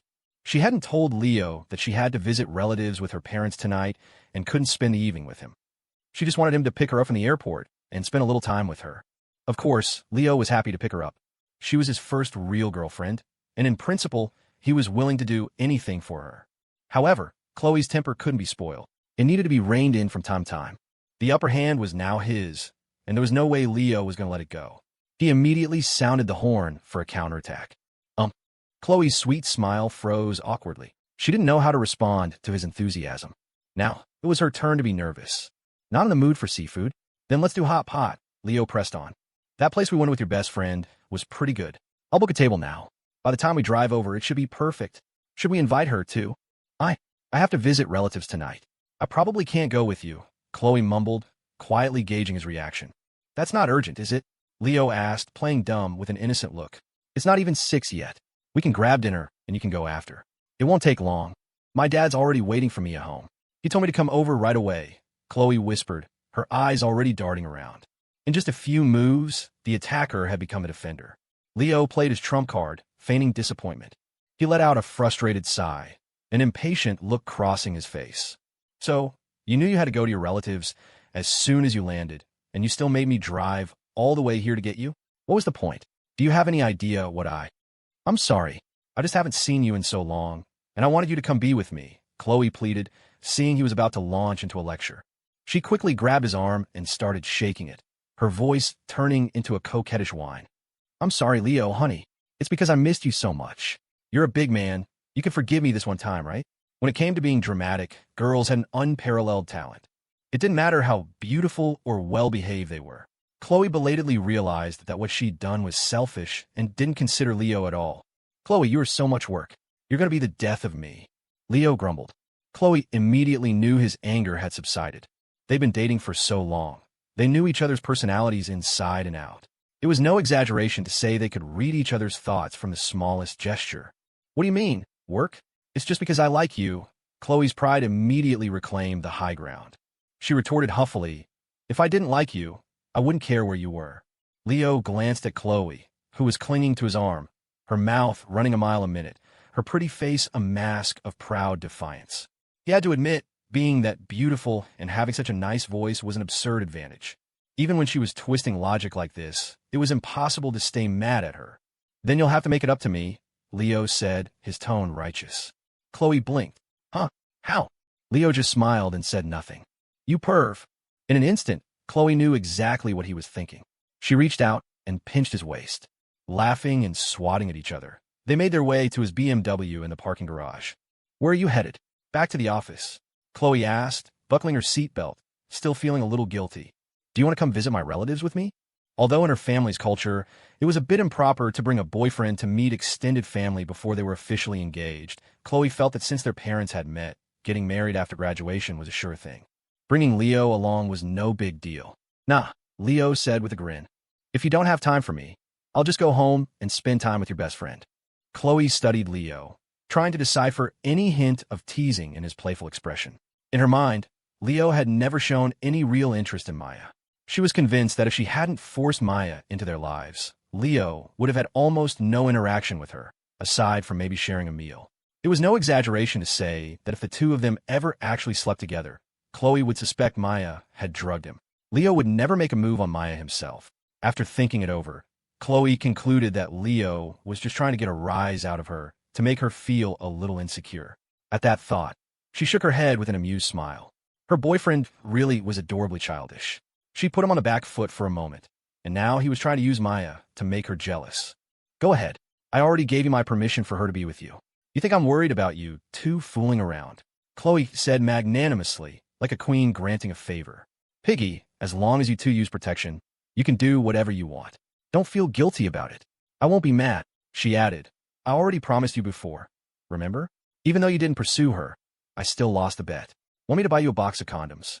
Hearing this, Leo's heart gave a nervous, excited leap. He couldn't believe a casual bluff had earned him a get-out-of-jail-free card. He knew that while Chloe had agreed to let Maya into their relationship, it was limited to Maya's little antics. When it came to the real adult games, Chloe was definitely resistant. But with these words, if something ever really did happen with Maya, Leo could righteously claim, "You're the one who said we could do whatever, right? Are you going back on your word? It's already happened. What's the point of saying this now?" Well, since we're already here, want to join in, this was how a player slowly chipped away at a girl's boundaries. First, pretend to agree. Then, when the deed is done, reluctantly accept it. Before you knew it, all three sharing a bed was practically a given. Of course, Leo knew why Chloe was saying this. He couldn't afford to look too excited. He feigned disappointment. "Chloe, you don't love me anymore. You're willing to let me sleep with another girl, and it's your best friend, no less. Do I even have a place in your heart? Oh, please. How can I not love you?" Chloe laughed. "If I didn't love you, would I be willing to let you get with my best friend? You'll never find a girlfriend as understanding as me." "I'm not even interested in your best friend," Leo grumbled, turning the steering wheel and driving out of the airport parking garage. All right. I was wrong today. After my relatives leave, I'll make it up to you," Chloe said, patting his head like she was comforting a little boy. She shifted her long, tan legs closer to him and said with a bright smile, There, honey. You can touch my leg. Don't be mad. You really know how to play me," Leo complained with great reluctance, giving her outstretched thigh a light squeeze, leaving a faint imprint of his fingers. In the past, Chloe might have bared her teeth and snapped, "Are you crazy? Be gentle." But now, she didn't seem to mind at all. She playfully rubbed her soft thigh against his fingers, a confident, triumphant smile on her face. She felt she had him completely wrapped around her finger, that he couldn't live without her. After dropping Chloe off at the waterfront spire and chatting with her parents for a few minutes, Leo left. On his way out, he stopped at a nearby supermarket to buy some ingredients for porridge before heading back to the Timeless Impressions apartment complex. He opened the door to a quiet, chilly living room. Leo checked his own room and found Maya curled up under the covers, fast asleep. Her phone was propped next to her, playing a TikTok video on a loop. The air conditioner was blasting cold air, set to 60 degrees. Sleeping with the AC on full blast. No wonder her cold isn't getting any better. Leo found the remote and shut it off, then opened a window to let in some fresh air. After tiptoeing through these tasks, he went to the kitchen and got to work. About half an hour later, Maya woke up, rubbing her groggy head, her mind still fuzzy. She touched her burning forehead and sighed in frustration. Noticing the AC was off, she assumed Chloe was back. She shuffled out of the room in her slippers, her limbs feeling weak, and flopped onto the sofa. "Chloe, my head hurts so much," she called out in a raspy voice. "I think my fever's getting worse. You think sleeping in a freezer is going to help you get better?" The familiar voice from the kitchen made Maya jolt upright. She immediately turned to look. Leo was just walking out with a bowl of hot porridge.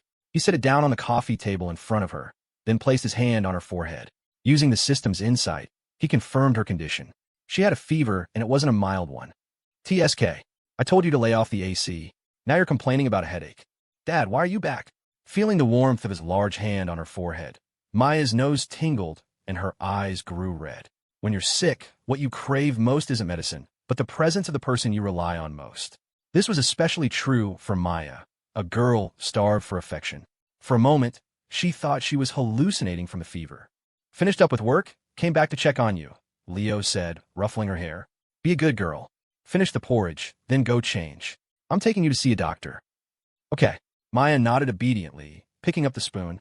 The moment the warm porridge touched her lips, she froze, tears already welling in her eyes. The porridge was the perfect temperature, not too hot, not too cold. It was obvious he had cooked it and then set it aside to cool. Whenever she'd been sick before, her parents would just give her money to see a doctor. Besides Chloe, no one had ever stayed by her side to take care of her like this. Of course, Chloe's past culinary skills were memorable. She'd offer comfort and company, but cooking was out of the question. Maya wiped her tears as she ate, the sounds of her soft sobs and swallowing mingling together, making the porridge in the bowl taste a little salty. Though she usually had a small appetite, she ate every last bit. Then she held up the gleaming bowl to Leo, her face breaking into a bright, clear smile. "Dad, can I have another bowl?" It was midnight by the time they got back from the clinic, where Maya had been put on a 4-drip. The apartment complex was silent.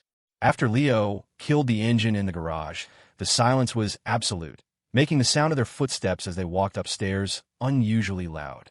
"I'm going to take a shower. You should get some rest," Leo said, tossing his wallet and keys on the sofa. He took off his jacket and instructed Maya. "The doctor said you're run down. Don't sleep with the AC blasting anymore. And try to get some exercise when you have time." Maya nodded obediently. A woman in her early 20s, acting as cute and docile as a little girl. It was a stark contrast to her usual cool, punk rock style. Perhaps this was a side of her that not even her best friend had ever seen. As soon as Leo went into the bathroom with his pajamas, Maya scurried back to her room, grabbed her own blanket, and then, without hesitation, dove onto Leo's bed. When Leo came out of the shower, Maya lifted the covers and patted the empty space beside her with an expectant look. "Dad, hurry up. I'll warm the bed for you. It's the middle of summer. You're warming the bed for me? Isn't that a little weird?" Leo laughed, sitting on the edge of the bed. He spoke to her as if she were a child. "Be good, listen. Your fever hasn't completely broken. Go next door and get some rest. It's late." "No, I don't want to. I want to sleep with you. Chloe's not here anyway. And even if she were, she already gave us her permission," Maya whined, her warm body clinging to him. She threw herself into his arms, pouting coquettishly. Because of the fever, her skin was much hotter than usual, and her words and actions were a bit muddled. Since Chloe wasn't home and he couldn't talk Maya out of it, Leo finally relented.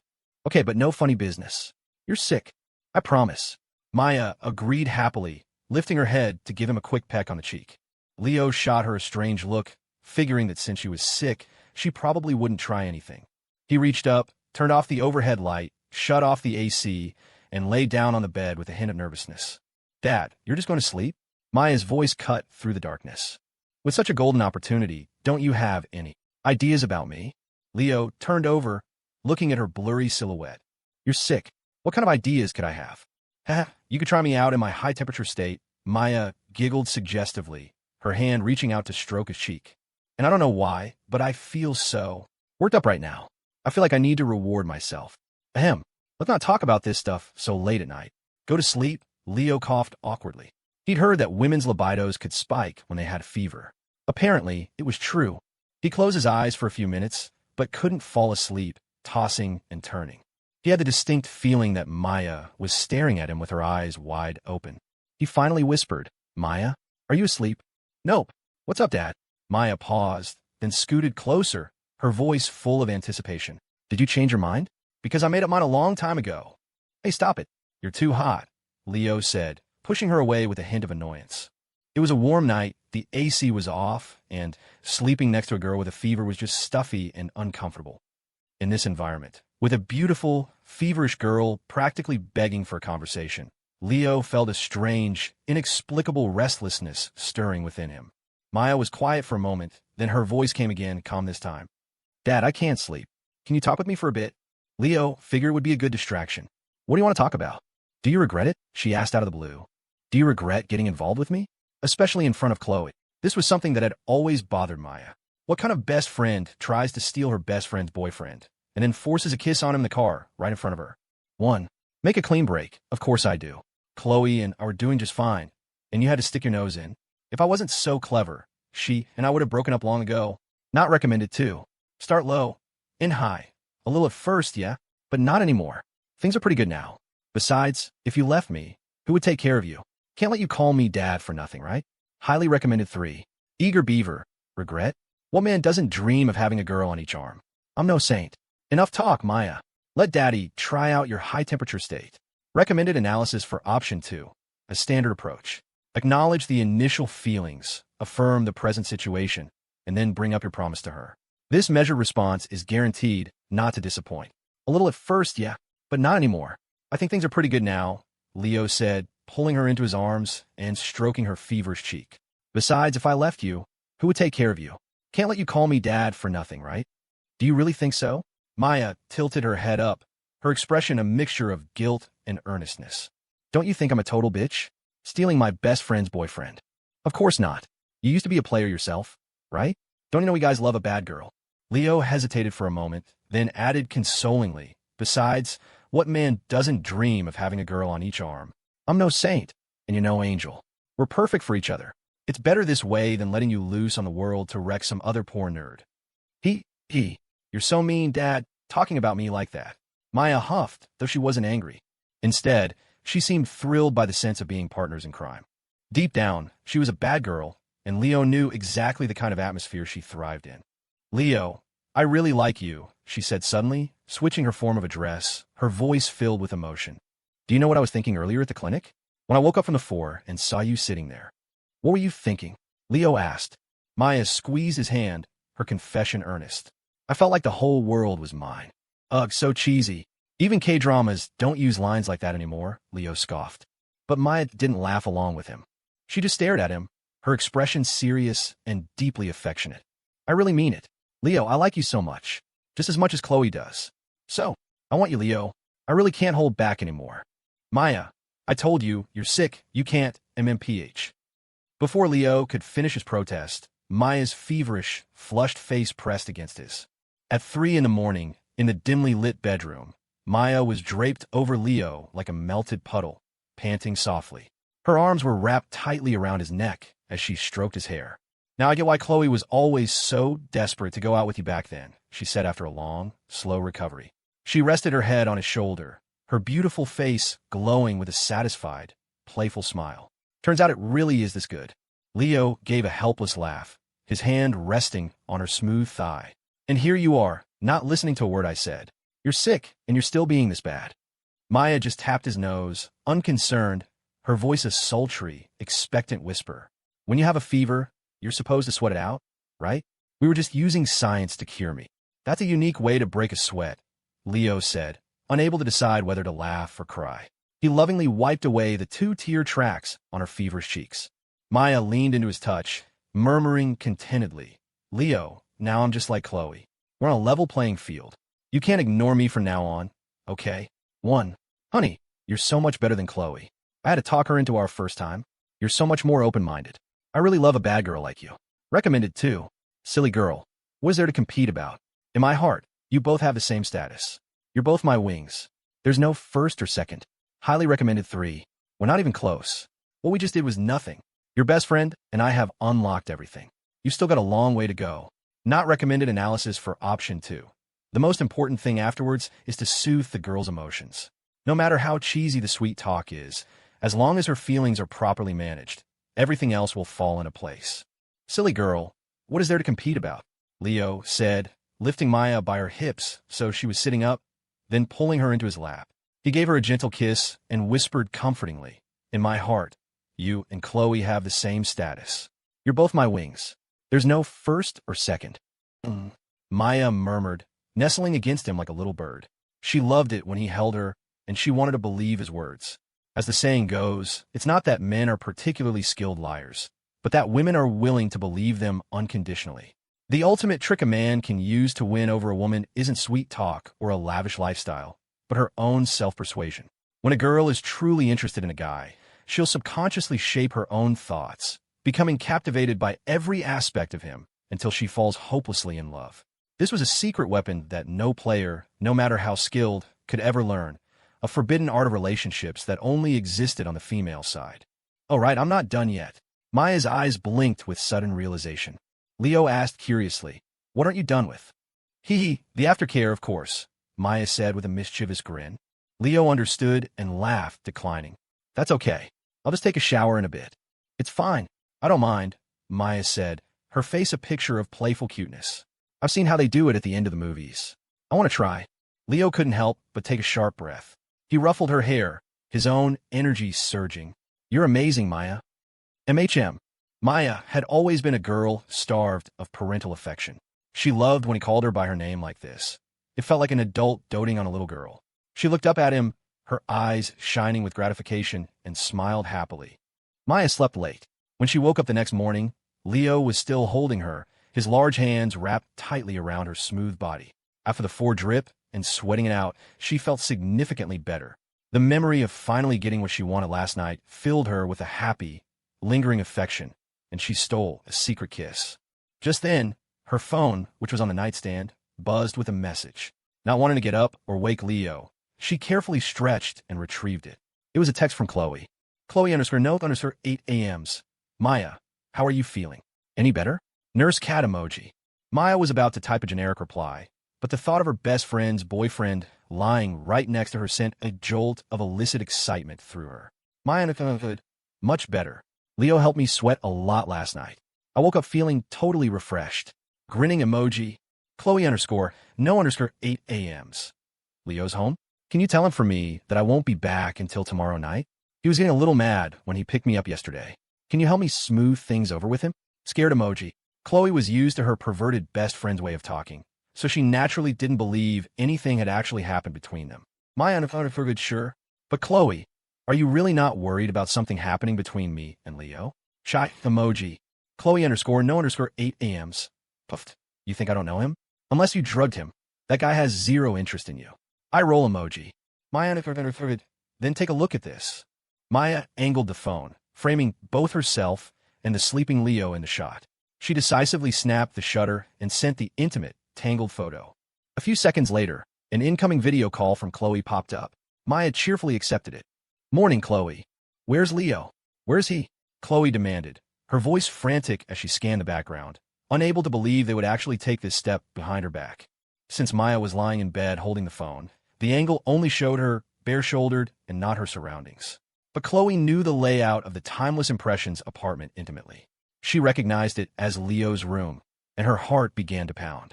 "Leo wore himself out yesterday. He's still sleeping. Keep your voice down." When Maya finally turned the camera to show Leo asleep beside her, Chloe's mind went completely blank. The sleeping Leo. Holy shit.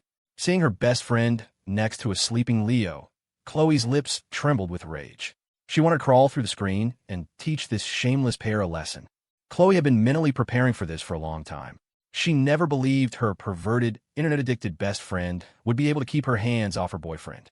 But now that it had actually happened, seeing them lying in bed together, she was still overwhelmed with a suffocating, indescribable anger. "Yes, ma'am. Mission accomplished," Maya said with a cute little salute, then happily ended the video call. Chloe, snapping back to reality, immediately tried to call again. Maya rejected it several times. Enraged, Chloe sent a barrage of 60-second voice messages, each one a creative and profanity-laced tirade. Maya knew her best friend was truly furious now. She typed, feigning innocence. "Maya unforward. Chloe, you're the one who gave your permission. Why are you going back on your word now? You said I could do whatever I wanted with Leo." Pouting emoji. "Maya unforward. Besides, I'm telling you directly. I'm not hiding anything. Isn't this a sign of trust between us?" Sighing emoji. Chloe_no_8 AMs. Are you fucking kidding me? You couldn't tell I was joking? What do you think this is, playing house? You think just anyone can be the mom? Maya's eyes twinkled, a sly smile gracing her lips as she typed back. Maya understood. Well then, Mom, don't be angry. It wasn't on purpose. Who told you not to spend time with Leo yesterday? He came home all mopey, and I was the only one here. I had to comfort him, didn't I? Chloe, no, 8 AMs. I will F King. Maya Pierce. How can you be so shameless? After a moment, Chloe's tone shifted to interrogation. Chloe_no_8 AMs. I have a question. Who started it last night? Did Leo come on to you? Or did you come on to him? What was done was done. Chloe felt like she had no choice but to accept it. But it took two to tango. If Leo had initiated it, then she and Leo were going to have a very long talk. If Maya had started it, Chloe would at least feel a tiny bit better. Maya understood. It was me, of course. I snuck in while he was asleep and let him in. By the time he woke up halfway through, it was too late for him to back out. He had no choice but to let me have my way with him. Chloe_no_8 AMs. God, Maya, you are such a slut. Maya understood. You're too kind, shy emoji. Chloe_no_8 AMs. Faced with her impervious, perverted, and devious best friend, Chloe was completely powerless. Her only recourse was to call Leo and find out what really happened last night. Leo's phone started ringing. Maya gently nudged his shoulder and handed him the phone. Dad, it's Chloe. Oh. Leo took the phone, his eyes still bleary with sleep. Maya leaned in and whispered a warning. She just called me, too. She accidentally saw us sleeping together. You need to be brave and admit your mistake. Don't make excuses or say you weren't home. What? Leo's sleepiness vanished, replaced by sheer panic. He gestured between the two of them. So, she knows about us? MHM. Maya nodded with a smile. So, don't you dare say you weren't here last night. Just say you tried your best to resist, but you couldn't get rid of me, and things just sort of happened. Maya knew Chloe's personality perfectly. It wasn't about making a mistake. It was about owning up to it with a sincere apology. But if you made a mistake and then tried to weasel your way out of it with excuses, that's when she would truly explode. Oh my God, Leo muttered, clutching the vibrating phone. He stared at the caller ID. Elf Princess. His heart leaped into his throat. This call was more terrifying than something out of the ring. Answer it, Maya urged, tilting her chin, before she gets suspicious that we're coordinating our stories. The sooner you answer, the sooner you can admit you were wrong. It's not a big deal. Leo swallowed hard, gave Maya a skeptical look, and answered the phone with trepidation. Hey, Chloe. Was it good? Chloe's voice, cold as ice, cut him off. Did you have fun with my best friend last night? 1. Chloe, it really wasn't my fault. I was already asleep last night when your best friend snuck into my room. I thought it was you who came home. I didn't realize it was her until halfway through. I'm so sorry. Highly recommended too. I'm sorry, babe, but I really didn't mean to. I thought I was having a wet dream. And then I woke up and your best friend was riding my hips. It wasn't on purpose. Not recommended 3. It was all right. Your best friend was sick, so she didn't have much stamina. If you had been here yesterday, you could have played support. Not recommended analysis for option 1. Since she was the one who pushed her best friend on you, she was likely somewhat prepared for this outcome. The deed is done. Fabricate a reasonable excuse and offer a sincere apology. Chloe, it really wasn't my fault, Leo said, his voice full of remorse. I was already asleep last night when your best friend snuck into my room. I thought it was you who came home. I didn't realize it was her until halfway through. I'm so sorry. Oof. Chloe let out a complicated, heavy snort. The words she'd been holding back while talking to Maya came pouring out, all directed at Leo. Leo knew better than to argue. He just held the phone and took the verbal beating, not daring to offer a single rebuttal. It was the first time Maya had ever seen Leo look so meek and apologetic. She couldn't help but cover her mouth to stifle a giggle. Leo shot her a look that was both annoyed and amused, pinching her smooth cheek as he continued to placate Chloe. Just then, a mischievous smile spread across Maya's face. In one swift movement, she dove onto the covers. Miss, what are you doing? Leo jumped, his heart pounding. He reflexively pressed down on her head, clamping his other hand over the phone, terrified Chloe would hear something strange. Maya just winked playfully, her muffled voice mumbling, Shoo, you don't want Chloe to hear. Did you hear a word I just said? Chloe's furious voice crackled from the other end. Leo frowned, sucking in a sharp breath as he stammered, Yeah, heard you. After they showered together, Leo sat at his computer, deep in a video conference with his company's department heads, discussing their upcoming plans and brainstorming the genre for their next film. It had been nearly a year since the release of the company's first movie. The film had become a cultural phenomenon, generating massive profits for Leo. In the past year, he had not only amassed a fortune, but had also earned significant recognition within the industry.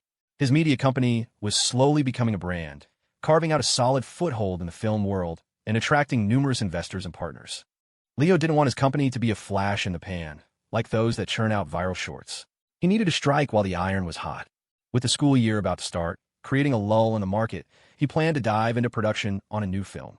By the time the student vacation season hit its peak, his new movie would be ready to capitalize on the surge of traffic. After changing the bedsheets, Maya, dressed in a thin, silky nightgown, lay sprawled on the bed, hugging a pillow. She watched the busy Leo with a happy, contented smile. There was a radiant glow in her eyes. After a girl gives the most precious part of herself to the man she likes, no matter how proud or willful she is, she becomes incredibly gentle, even if only for a short time. It was no exaggeration to say that in the aftermath, a girl sees the guy through a sort of idol filter. Of course, a lot of this depended on the guy's performance. If he'd been clumsy or inept, she would likely become annoyed or even repulsed, losing interest in the act altogether. Maya's current state of blissful satisfaction was proof that Leo's performance last night had been nothing short of perfect. Maya had always been a clingy, playful person, and now Leo had given her a different kind of care and affection. Just watching him quietly filled her with a profound sense of security and happiness. Of course, she knew he was working, so she didn't disturb him. She just lay there, propping her chin on her hands, beaming at her man, her gaze practically electric. Leo's online meeting lasted over an hour, and Maya watched him quietly for the entire time, not even realizing how engrossed she'd become in something so mundane. When a meeting ended, Leo shut down his computer, stretched, and turned to look at her. A gentle smile unconsciously spread across his face. Maya, infected by his smile, felt her mood lift even higher. But thinking about last night and the shower they'd just shared, even a girl as brazen as her felt a little shy. She buried her pretty face in her pillow, biting her lip gently, her bright eyes still fixed on him. "Dad, what are you smiling at?" No matter how well she disguised it, Maya was still just a girl, with a girl's unique sense of shame and modesty. In front of others, she rarely revealed her true self. That, combined with a style of dress beyond her years, often gave people the impression that she was mature and aloof. Only with Leo did she show her true colors, a mischievous little girl starved for affection. "Can't I smile?" Leo walked over and lay down beside her, teasing her as he watched her darting eyes. "And are you just going to call me Dad from now on? Be careful you don't get too used to it and say it in front of other people." This was a genuine concern for Leo. A little role-playing in private was one thing, but if she got too comfortable and called him that in front of Chloe or others, there would be no explaining his way out of it.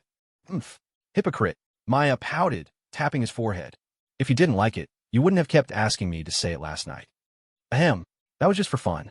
"You're so clueless," Leo said, rubbing his nose awkwardly as he changed the subject. "It's noon. Are you hungry? Want to go out for lunch?" "Okay." Maya agreed happily. With her best friend gone, this was her and Leo's private world. "Dad, I want you to carry me up." She sat cross-legged on the bed, stretching out her arms like a child.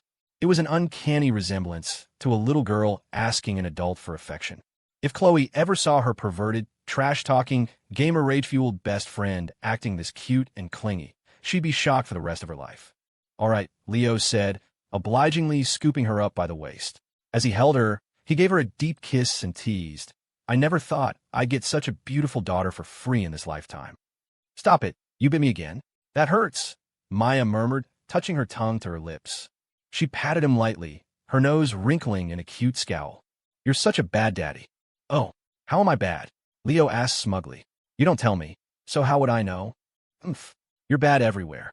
You'll be on your best behavior when Chloe gets back tomorrow," Maya said, clinging to his neck. Her eyes were full of mock reproach, but underneath, it was a deep, contented love. After getting dressed, Leo drove Maya to a nice Italian place for lunch. Afterwards, not wanting to go home so early, she had him drive her to the beach, specifically the one where he and Chloe first met. The sun was setting, painting the entire beach in shades of orange and red. Waves crashed against the shore with a crisp sound. Chloe was right.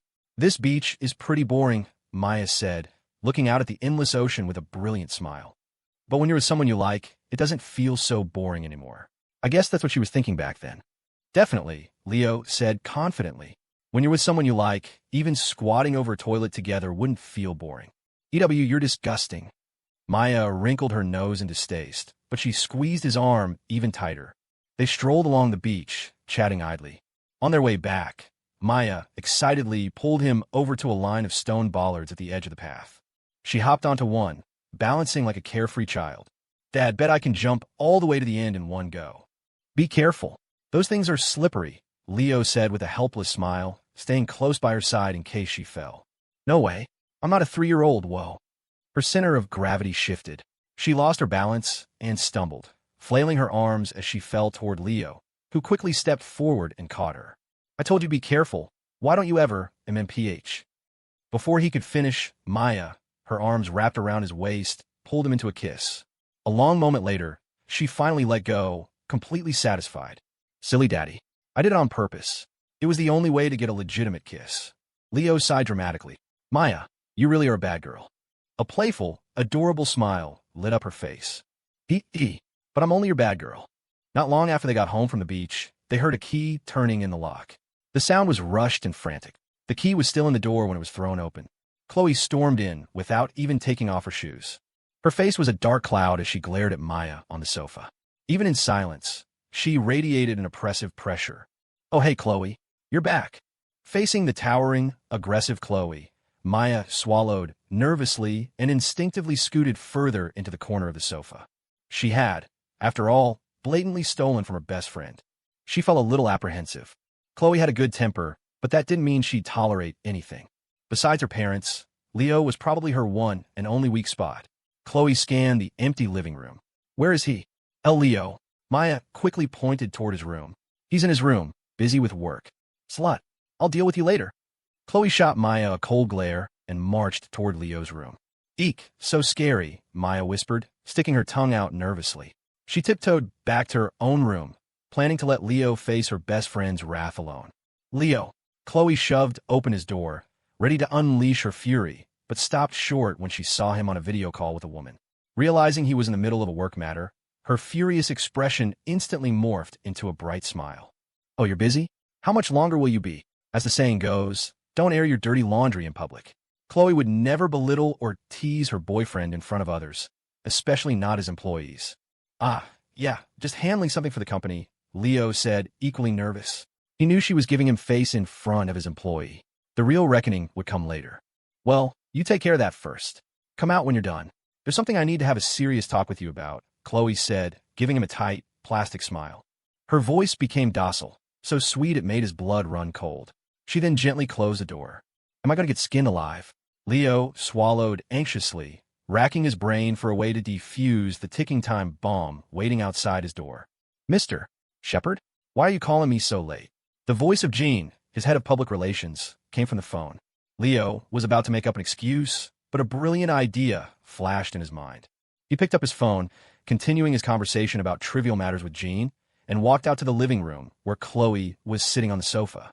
Seeing him emerge, still on a video call, the words Chloe had been bottling up got stuck in her throat. She could only glare at him fiercely. Besides his landlady, Chloe was the most emotionally intelligent of his girlfriends, and the one he'd been with the longest. She knew exactly what game he was playing, but she was powerless against him. Leo was betting on the fact that she would never lose her temper with him in front of an outsider. All right, let's leave it at that for now.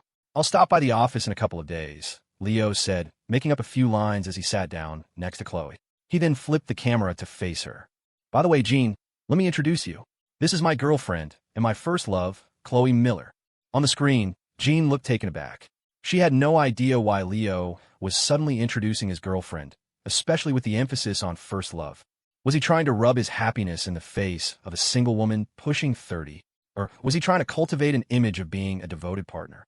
Jean and Leo's relationship was purely professional. They weren't close enough for him to be introducing her to his girlfriend. Was this some kind of hint? In an instant, Jean seemed to understand. A wave of excitement and joy washed over her as she gushed. Oh, really? Your girlfriend is beautiful, Mr. Shepard. She's much prettier than any of the actresses we've auditioned. Oh, no. Not at all, Chloe said, offering Jean a polite, if awkward, smile through the camera before shooting a silent, sharp glance at Leo. You've got some nerve, piggy. Don't think I don't know what you're doing. Leo flipped the camera back, wrapped an arm around Chloe's waist, and said with earnest promise, "Of course she is. If she wasn't beautiful, I wouldn't have stayed with her this long, and I certainly wouldn't be thinking about marrying her." Chloe had been trying to shrug off his arm, but the word marrying stopped her. She gave a token struggle and then went still, more than half of her anger instantly dissolving. This was something she had been waiting to hear for a long time.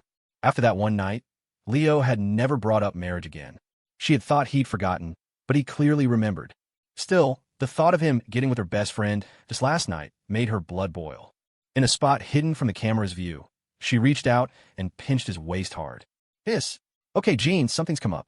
I'll talk to you later," Leo said through gritted teeth, hastily ending the video call. "Piggy, don't think I don't know what you're doing," Chloe said, letting go and rolling her eyes at him. Using an outsider as a shield. "You think I won't call you out?" "I was wrong, Chloe. I was so wrong," Leo said, lifting her hand to his lips for a kiss, his apology utterly sincere. He knew her temper all too well. When she used harsh words like that, it usually meant her anger was already fading. A little coaxing was all it would take. If she were still truly furious, she wouldn't even be sitting next to him, let alone letting him put an arm around her, just like last time. "Oof. Don't touch me. Go find my best friend. Didn't you enjoy getting with her so much?" Chloe's expression was still fierce, but her body betrayed her as she let him hold her hand. "No, I want you." Letting go now would make him a true idiot. Leo decisively pulled her into his lap and launched his counterargument. "It was an accident yesterday that she got her way. Why don't you believe me?" "How many accidents? How many times did you bump into her?" "Once or twice is an accident. But if you really didn't want to, how could you keep accidentally bumping into her until she got her way?" The more Chloe spoke, the angrier she got. "And I know how much stamina you have. How could you possibly?" How could I possibly what?" Leo murmured, nuzzling her hair and pushing his luck. "Finish your sentence, babe." Chloe's tirade came to a screeching halt. Her delicate face turned a visible shade of red. Seeing her boyfriend's smug, triumphant look, she fumed, reaching up to pinch his cheek. "Leo, you're enjoying this, aren't you?" "One. Duh. Isn't that obvious? With a girlfriend as beautiful and hot as you. How could I not be smug? Highly recommended too. Humble apology. I'm sorry, Chloe. I shouldn't have made a move on your best friend. From now on, when you're not home, I'll try my best not to accidentally bump into her. Not recommended 3. Shameless admission. Are you kidding? You two are a pair of besties. It's the kind of thing most men don't even dare to dream about. How can I not be proud? I should get credit for not asking you to hand-deliver the condoms. Not recommended analysis for option 1. When your girlfriend is angry, it's fine to coax her. Seize the key point and be shameless about it, but never lower your own status. Otherwise, you'll become the passive one in the relationship. Isn't that obvious? Leo admitted freely, planting a smug kiss on the furious Chloe. With a girlfriend as beautiful and hot as you, how can I not be proud? You're all talk. Chloe huffed, pinching his cheek again. She looked even angrier, but in reality, she was already completely won over. This was Chloe's contradictory nature. Even when she wasn't mad anymore, she'd pretend she was too proud and stubborn to admit her boyfriend had successfully placated her. This was why Leo rarely went out of his way to soothe her. A girl with a proud personality couldn't be coddled too much, or you'd gradually lose the upper hand in the relationship. Over time, she'd get used to the idea that no matter what, if I get mad, my boyfriend will come and fix it. If, for once, he didn't, she'd feel unsettled. A particularly sensitive girl might even think, does he not love me anymore? He always used to comfort me. In such a repressed relationship, if neither side was willing to back down, it would inevitably lead to arguments and the cold shoulder, ending in a messy breakup. Why is it that when a simp finally gets the girl and worships the ground she walks on, she ends up breaking up with him or cheating, while a player could treat a girl with casual indifference, and she'll cling to him even more? In a word, it's about control. Or rather, the simp never even thinks about control. They believe that if they offer their true heart, the girl will do the same. This is a flawed premise. Most women are attracted to confidence and strength. When they truly like a guy, they are perfectly willing to be his little follower, his good girl. A guy who only fawns over her, a servant at her beck and call, provides emotional validation that is too frequent and lacks impact. Subconsciously, she starts to see him as cheap and beneath her, and naturally, she won't value him. Leo, the player, would never do that. With the exception of his landlady, he never proactively complimented any of his girlfriends on their looks or figure in their daily interactions. Because those things were just facts. Chloe was gorgeous, and her body was amazing. Before Lily appeared on the scene, She was the undisputed campus queen of PSU. No one but a blind man would think she wasn't beautiful. So Leo never bothered to praise her looks or figure, instead using gentle teasing to poke fun at the thing she was most proud of. Everyone already knew she was beautiful. If he, as her boyfriend, constantly praised her for it, she would think he was obsessed with her looks and use that as leverage. So, unless Leo had made a mistake, he would never simp over his girlfriend's appearance. The emotional validation he provided was always on his own terms, when it suited his interests or mood. This was the main reason why a few sweet words from him just now had been enough to completely win Chloe over. He rarely praised them. Even a child knows to cherish something that is hard to come by, let alone his girlfriends who were already head over heels for him. Of course, the most crucial ingredient for all of this to work was the girl's feelings for you. If she felt nothing for you, no amount of manipulation would make a difference. I'm sorry. Now that the matter was settled, Leo felt it was time to establish and confirm their new three-person dynamic, though he did it in a roundabout way. I promise that from now on, if you don't want me to, I will never touch your best friend again. Chloe had, in fact, been mentally preparing for this. She knew what kind of person her best friend was. When Maya wanted something, she would move heaven and earth to get it. There was no way she would keep her hands off Leo. Since it had already happened, Chloe was in a state of what's done is done, and had perhaps already resigned herself to a life with the three of them together. But she was too proud to say such a thing out loud. Leo's words were, in effect, giving her an out. She thought for a moment, her expression somber, then looked up at him. What if she comes on to you? 1. I'll block and delete her from everything right now. If you're still not satisfied, I'll tell her to pack her bags and leave. This apartment belongs to us, anyway. Not recommended 2. I'll try to see her less from now on, okay? You two are starting school soon anyway. Recommended 3. What am I supposed to do? Your best friend is gorgeous and calls me daddy. If she comes on to me and you're not home, then I'll have no choice but to let her have her way with me. I'll try to call out your name, at least. Not recommended analysis for option 2. The girl knows you'll probably accidentally bump into each other again, but a verbal reassurance is still necessary. Leo hesitated. Seeing Chloe's spirits were still low, her expression worried, he decided to tease her. Well, then I'll just have to try my best to call out your name. You. Chloe almost burst out laughing, but remembered she was supposed to be angry. She fought to keep a straight face, her eyes twinkling with amusement. Piggy, do you think this is funny? Not funny, not funny, Leo said, clearing his throat and putting on a serious face.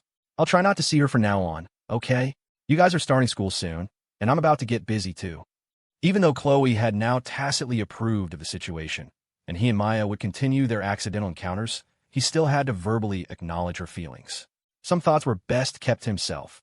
That's more like it, Chloe huffed, satisfied. Chloe had rushed over to catch them in the act without even eating dinner. So, after the cheater had successfully placated her, he had no choice but to go cook for her. Maya, who had been holed up in her room trying to get away with it, was summoned to the living room by Chloe for a lecture. Guilty as charged, Maya faced her best friend's reprimand with wide, innocent eyes, looking every bit the obedient, well-behaved child. She nodded at every point, agreed with every statement, as docile as a Girl Scout.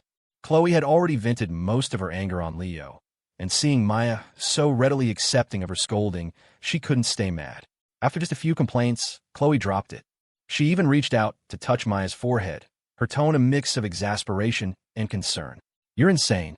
You have a fever, and you're still thinking about that stuff. It's a wonder you didn't burn to death. Maya knew her friend's temper just as well. This meant the anger had passed. She grinned and started teasing. Don't be mad, Mom. It's bad for your skin.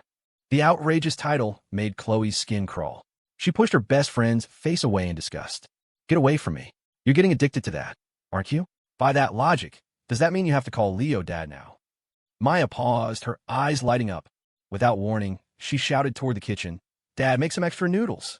I want some too. Ahem. Don't just call me that. Leo's voice, a mixture of nerves and excitement, drifted from the kitchen. Chloe was utterly floored, her face flushing bright red. She clamped a hand over Maya's mouth, pushing her down onto the sofa. Maya, are you nuts? I tell you to call him that, and you actually do it.